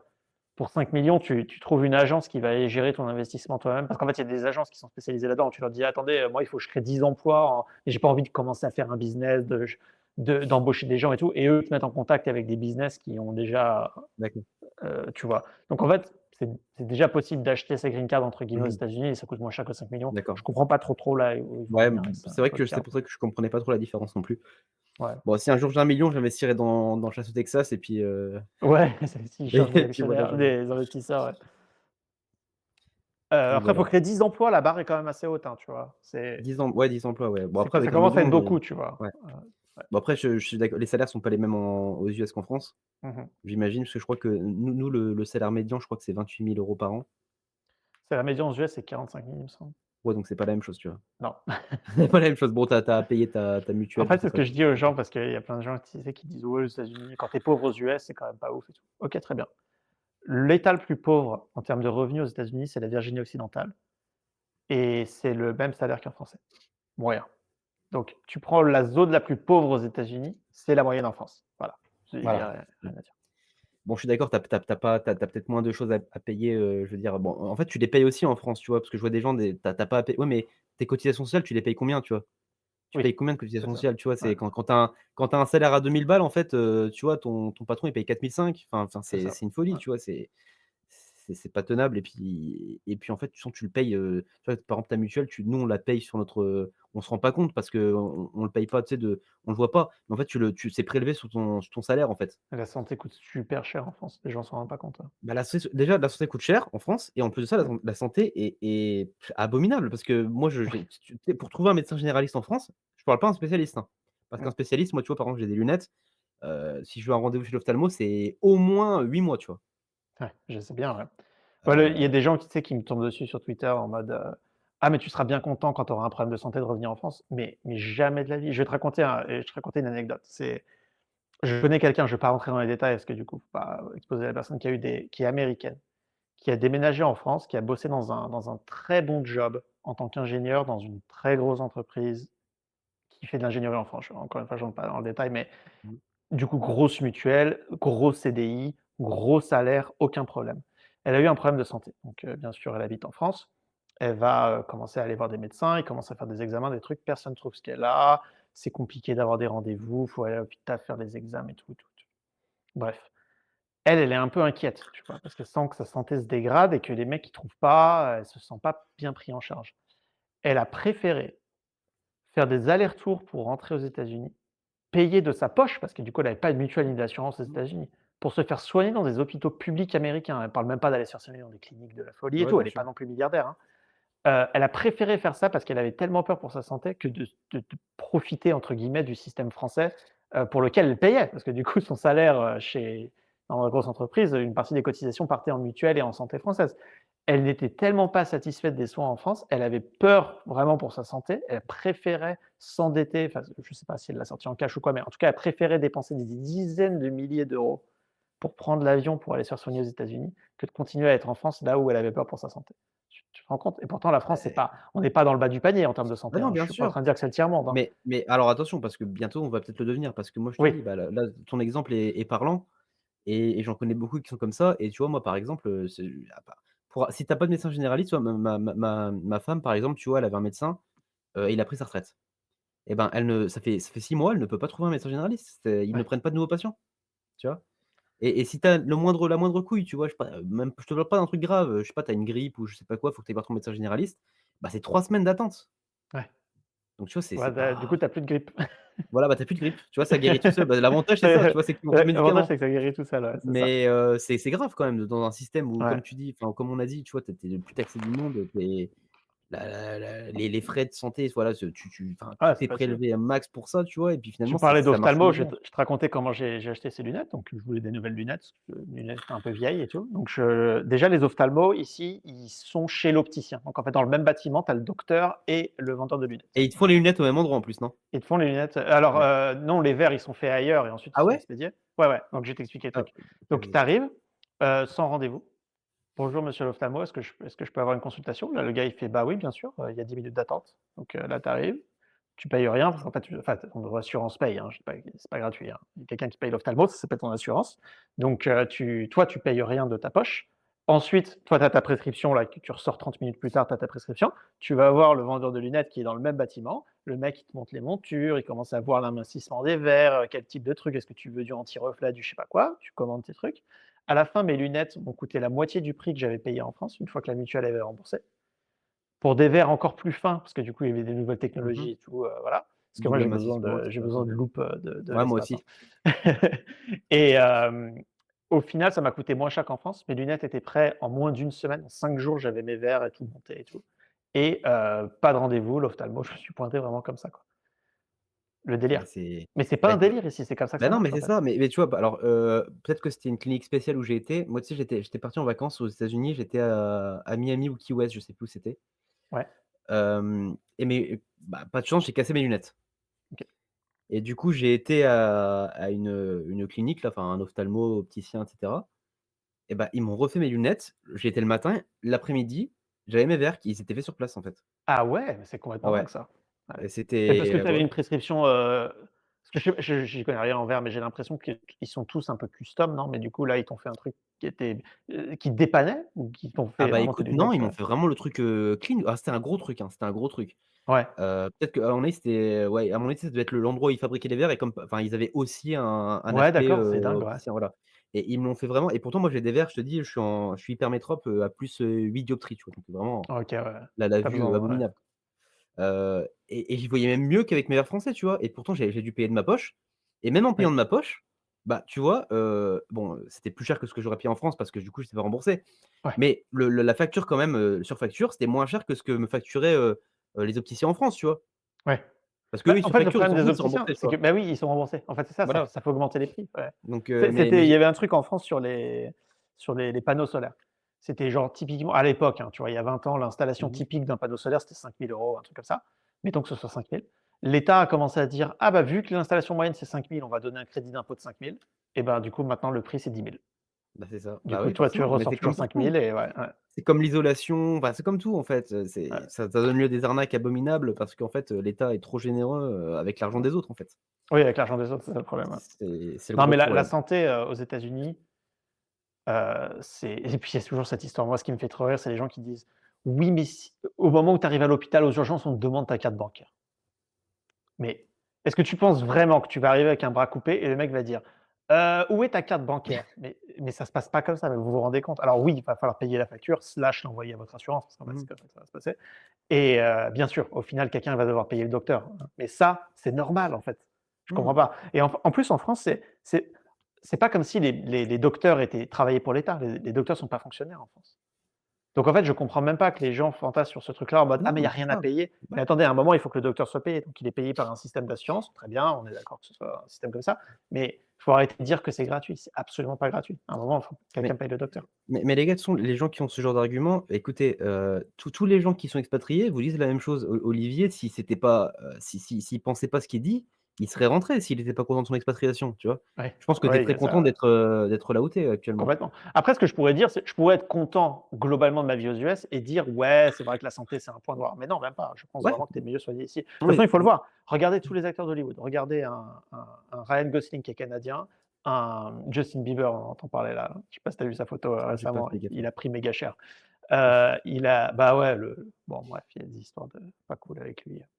Mais La bref. drogue et tout, non? C'est pas ça? Ouais, mais tu sais, les histoires de P. Diddy et tout, qu'il Ah oui, était d'accord, un oui, peu oui, oui. groomé et tout quand il était Ouais, ouais. ado, donc bon bref. Lui, il est canadien aussi. Mmh mh. Heu, Où est-ce qu'il habite maintenant? Où est-ce qu'il se fait soigner, Ryan Gosling? Est-ce que tu penses que, quand, Ryan Gosling a un problème de santé, il va pas dans la meilleure clinique de Los Mais c'est ça. Angeles? Est-ce Mais que c'est tu comme, penses qu'il Johnny Hallyday, rentre si tu veux prendre un oui, franco-français, tu vois? voilà. Il était soigné où? Aux US? Mais bien sûr que oui. Les mecs vont là où c'est le top, en fait. Donc bah, voilà, non seulement, ce qu'on vous dit sur, le fait que bon, bah, c'est toute votre poche, c'est faux parce qu'il y a des assurances et cetera. La plupart des gens Ouais. qui travaillent, ont ce genre d'assurance. En plus, vous Pourtant, avez un salaire tu veux lancer un Français sur la médecine en France parce que en France, les gens vont dire: «Oui, mais quand même, la santé, c'est pas mal». C'est pas mal. Je suis pas en train de dire que c'est le tiers-monde, hein. non, bien C'est sûr. globalement bien soigné en France par rapport au reste du monde, Mmh. ça va, tu vois? Oui, bien sûr Heureusement. et par rapport à ce que tu La dis, heureusement, tu vois? Combien alors par contre, tu veux lancer un Français là-dessus, tu fais: «Hey, tu quelqu'un dans ton entourage qui a des histoires de dingueries à l'hôpital? De mauvais diagnostics, de trucs d'urgence», tu vois? Et là, tout le monde va te sortir un truc genre: «Ah ouais, quand ma sœur y était, il s'est passé un truc de dingue dans l'hôpital, il y avait ça, ça, ça». Moi, je suis allé à l'hôpital, ils m'ont fait un mauvais, ils m'ont installé des je m'étais cassé le poignet, ils m'ont installé des mauvaises broches et des mauvaises plaques, ils ont dû me réopérer une semaine après, tu vois? Et ensuite, j'ai demandé à voir la radio, j'avais 17 ans, hein. J'ai demandé à voir la radio du premier diagnostic qui a été fait. Bizarrement, le dossier avait disparu. Enfin, tu vois, ça, c'est des dingueries, Ouais, tu tu vois vois? des dingueries, tu vois des dingueries. Ça, c'est des dingueries et je Moi, pense je que peux tout le monde a une dinguerie comme ça à mais je raconter. peux même prendre un exemple personnel. Moi, tu vois, j'ai eu un Ouais, problème au foie. C'est très ouais, personnel, hein, mais j'en parle quand même, ça me dérange pas. J'ai un problème au foie, en fait, j'avais mes analyses sanguines de mon foie qui étaient pas bonnes, tu vois? OK. Et j'ai vu des franchement, je vais pas te dire de bêtises, mais j'ai dû voir peut-être 4 ou 5 gastro-entérologues pour ça. Ouais, Bah, il y en a pas un qui a su me donner un diagnostic, tu vois? C'était soit: «Bon, non, c'est rien, c'est pas grave et tout». Tu sais, j'avais mes enzymes hépatiques qui étaient 2 fois la normale, tu vois? On me disait: «C'est rien, c'est pas grave», tu vois? OK, bon, d'accord. On me disait: «Oui, ben, c'est peut-être une hépatite qu'on connaît pas». Bon, OK, donc je fais rien, quoi. D'accord. Heu, finalement, j'ai mis tous mes symptômes sur ChatGPT, tu vois? Vraiment le truc, basi mais je te jure que c'est vrai. J'ai mis tous mes symptômes, tout ce que j'avais, tout ce que tu sais, mon mode de vie et cetera, tout ce que je disais au médecin, quoi. Ouais, Le bordel, en 5 minutes, il m'a trouvé ce que j'avais. J'étais voir le médecin, je lui ai dit: «Bah, ça, c'est ça et tout». Il me dit: «Ah non, c'est sûr, c'est pas ça. C'est sûr, c'est pas ça. Ça peut pas être ça». Tu sais, l'alimentation, parce que moi, je mange ouais, très gras et tout, tu sais? ouais, Et bah, je me dis: «Bon, bah, écoute, je vais écouter quand même ChatGPT, je vais essayer pendant 3 semaines, tu sais, de manger autrement». Bah, je suis pas gros, tu vois? Donc ça se voit pas, mais ouais. je mange pas bien. Bah, pendant 3 semaines, je suis ce que ChatGPT me dit à la lettre. Je fais une prise de sang, enzyme hépatique, totalement dans les normes, tout va bien, tout est OK. redevenu à la normale. Je dis: «Putain, mais c'est dingue quand même que personne m'ait dit ça», tu vois? Ça va aider beaucoup la médecine, l'IA, hein, Je maintenant pense pour que le ça a aidé beaucoup diagnostic, la ouais. médecine et même pour mon enfin, je Mmh. m'étais tu sais, je fais beaucoup de sport et cetera et j'avais un problème au dos et cetera. J'ai envoyé ma radio sur ChatGPT. Je vous conseille pas de le faire parce que bon, je veux pas vous dire de bêtises, tu vois? Et moi, je vous dis Ouais. ce qu'on m'a dit, parce que ce que le ChatGPT m'a dit. J'ai envoyé ma radio sans tu sais, le compte rendu et cetera. Bah, il a su me dire ce qui allait pas sur ma radio, tu vois? Ouais. Ça Arthrose, ça va que lombaire, s'améliorer ça, L5, ouais. machin, c'est fou, Ça, c'est c'est les dingue. trucs où les IA sont très, très bonnes, ouais. Après oui, Ah, c'est très effectivement, bien. faites attention Oui, avec ça. voilà, Tu faites as vu attention l'histoire non du plus. gars qui il allait dans je sais pas quel pays, mettons la Thaïlande, je sais pas quel pays c'était et du coup, il a demandé à ChatGPT: «Est-ce que j'ai besoin d'un visa en tant que Français pour aller en Thaïlande?» et ChatGPT lui a dit: «Non, non, c'est open bar». Il est arrivé là-bas et ils lui ont demandé son visa et il a fait: «Bah, j'en ai pas, il y en a pas besoin». Ils ont dit: «Bah, attends, tu rentres chez toi». Ah non, j'avais pas vu ça. Et il a Bah dit: «Mais oui. c'est ChatGPT m'avait dit qu'il y avait pas besoin de visa». Bon, si ChatGPT l'a dit alors ça va. Non, mais Ouais, après là, c'est pas parfait, c'est pas machin, mais ce que je veux vous dire, c'est que parfois, en fait, à travers cet exemple-là, tu peux voir autant de spécialistes que tu veux et d'ailleurs, bon, je te raconterai, Olivier, après le live, un truc qui est encore plus personnel, mais que j'ai pas envie de révéler à tout le monde. ça Mais marche. sur le problème, voilà, de certains hôpitaux en France et voilà, sur les États-Unis, voilà, c'est on peut dire ce qu'on veut, mais c'est pas non plus le même game, tu vois? En C'est pas la fait, même chose. c'est moi, ce que je dis aux gens qui défendent absolument le système français, c'est un super filet social, machin, machin. Comment ça se fait que vous avez tous des histoires de dingueries à l'hôpital, de choses qui se passent pas bien? Mmh. Et que ça, aux États-Unis, les histoires de dingueries à l'hôpital, ça se règle en méga procès où vous repartez avec Bah, une c'est ça. indemnité qui vont faut oublier la Bah, dinguerie, en fait. exactement. La Ça dinguerie, te ça paye ta devient retraite, tu l'échec, vois? Ça te paye ta retraite la dinguerie ça aux paye ta États-Unis, retraite. tu La vois? dinguerie paye ta retraite alors qu'il ouais, bon bref, ça c'est le système de santé, c'est la vidéo la plus demandée sur ma chaîne, c'est de parler du système de santé et en fait, à chaque fois, je me plonge dedans, c'est impossible, c'est beaucoup trop compliqué. Ouais, c'est complexe, C'est hein, il y a trop de détails, il y a trop de machins et en fait, ça change tout le temps. oui et puis C'est impossible bah, de surtout pour couvrir le des gens sujet. qui sont pas confrontés au quotidien, tu vois? Tu pourrais limite faire un truc un peu, bateau, tu vois? Pour, bah, C'est montrer ça. montrer aux gens qui veulent s'expatrier que non plus c'est pas l'enfer, tu vois? Aux États-Unis pour soigner, tu vois? Mais en fait, ça C'est ça pas devrait être évident, en fait, ouais, mais tu sais, on a c'est tellement de pas l'enfer. propagande, on a Ouais, tellement de propagande. Moi, tu sais, ici, quand j'en parle, moi, de toute façon, mon but, c'est de m'expatrier aux États-Unis, tu vois? ouais. Mon père, c'est pareil depuis toujours, tu vois? Et quand j'en parle à des gens, bah, c'est toujours: «Ah oui, les États-Unis, c'est bien, mais par contre, bah, si t'arrive quelque chose, ben, vends ta maison et cetera, tu peux pas payer si t'arrive quoi que ce soit», tu vois? Ouais. C'est l'a priori qu'il y a, tu vois? En fait, est-ce que Donc tu c'est te rends difficile compte de combien il y a de personnes qui meurent d'accidents de la route? Je sais pas, des milliers par an. C'est comme si tu disais: «Ouh là là là là, mais tu vas prendre ta voiture». Alors la voiture, c'est très bien parce que c'est mieux que les transports en commun, mais attends, tu te rends compte, il y a quand même il y a des gens il y a des gens qui sont, vachement blessés ou qui meurent d'accidents qui de la meurent, route. ouais, ouais. Enfin, je veux dire, le fais pas, quoi. Bah non, parce qu'en fait, il y a un truc qui s'appelle une assurance et ou alors, tu vois, là, on parle de matériel, mais c'est plutôt genre: «Mais attends, là, tu prends le risque de que ta voiture soit amochée, que du coup, tu puisses plus aller au travail après». Enfin, tu vois? Bah oui, mais en fait, il y a un truc qui s'appelle une assurance et c'est pareil pour la santé parce que malheureusement, Mmh. tu peux pas prévoir tout ce C'est un qui va très bon t'arriver exemple. et voilà, tu es assuré, il y a pas de problème. Le truc aux US, c'est qu'effectivement, tu peux décliner l'assurance. Il y a des gens qui le font et qui après se retrouvent dans une très mauvaise situation financière. En même temps, tu as fait l'économie de l'assurance toute ta vie, donc Mmh. Oui, bah, voilà, mmh, c'est comme tout, en fait. En fait, on t'encourage à être responsable, en fait, ouais. tout simplement. Donc voilà, bon, bah, écoute, je sais pas ce que tu en penses. Je sais pas si tu as un autre sujet à aborder ou si tu veux Non, moi qu'on je trouve que c'est pas trop mal. Après, c'est aussi pour laisser un live où le replay enfin ouais, voilà, pardon, où c'est pas un pour direct, être mais pour que la c'est vidéo soit pas accessible. trop, trop longue derrière. Ouais, bah, écoute, je vais conclure alors. Bon, bah, Vas-y. écoutez, bon, bon, je pense qu'à travers cette vidéo, on vous a encouragé à prendre en main, vos finances. On a expliqué quand même pas mal de choses. Si vous avez d'autres questions, vous n'hésitez pas à envoyer des messages, en message privé sur Instagram. Donc bon, ce qu'on a pu voir, c'est que voilà, bon, c'est pas l'État qui va vous rendre libre, en particulier l'État français. La liberté économique, ça reste un choix, voilà, personnel, c'est une discipline, c'est une ambition et nous, on est là pour vous encourager à ça. Heu, L'investissement, pour moi, je pense pour Olivier, il sera d'accord avec moi, c'est un outil d'émancipation individuelle, voilà, voilà, c'est ce qui fait que vous ne serez pas soumis totalement à l'État et à sa dépendance. Voilà. Bon, comme j'aime bien comme j'ai une phrase que j'aime bien dire, c'est voilà, une France plus libre commence par des individus plus responsables et c'est je pense ce qu'on a exploré à travers cet entretien. Donc, j'espère que ça vous aura plu et Olivier, je te laisse, conclure, de ton côté. Ouais, complètement d'accord avec ça et puis, c'est ça. Investissez de votre côté, que ce soit sur vous ou sur des marchés, parce que c'est pas le PEA et c'est pas la retraite française qui va vous sauver et même la retraite américaine d'ailleurs. Je tiens pas à dire, «Ah, c'est mieux aux États-Unis, le système de sécurité sociale aux États-Unis est un Ponzi exactement comme en France, Mmh mh. donc on cotise moins, mais on a moins de trucs en retour», mais le problème, c le truc qui fait que ça marche aux États-Unis, c'est qu'il y a énormément d'actifs, énormément d'émigrés qui rentrent et qui cotisent. Il y a pas d'histoire de branleurs au chômage qui cotisent Mmh, pas. bien sûr. Et donc du coup, le système est encore bien huilé, mais la mécanique est la même. Donc du coup, ça peut s'écraser comme en Europe. Et donc je suis pas en train de dire que le système américain au niveau du social security est très bien parce qu'il est au final identique à la France, hein. C'est juste qu'il est mieux, la machine est encore mieux huilée aux États-Unis, mais c'est pas idéal. L'idéal, c'est de vous émanciper de ce système le plus possible. D'accord, donc émancipez-vous du système, communiste français et tout ira bien, ne vous inquiétez pas, il y a pas de souci, c'est pas très compliqué une Et fois qu'on est débranchez votre télé. débranchez votre télé surtout. Ça, c'est le meilleur conseil. Et un autre conseil, abonnez-vous à la chaîne d'Olivier, donc The American Dream, sur YouTube, à son Patreon également. N'hésitez pas à le suivre sur Instagram, de toute façon je vous mettrai tous les liens en description, et vous verrez que bon voilà, pour tous ceux qui s'intéressent, voilà, à la vie aux US, à l'expatriation et à tout le mode de vie un peu américain, vous y trouverez votre compte. Voilà et ça parle aussi de politique, ça parle de voilà et c'est pour ceux qui ont suivi, il a fait le live, pour l'élection de Donald Trump avec, Baptiste et cetera donc voilà, bon c'est très intéressant, et n'hésitez pas à vous abonner et vous en trouverez grandi les amis. Ouais. Merci beaucoup. Voilà. Bonne soirée tout le monde. Allez, bonne soirée à tous et on se dit à bientôt pour une nouvelle vidéo. Salut à tous.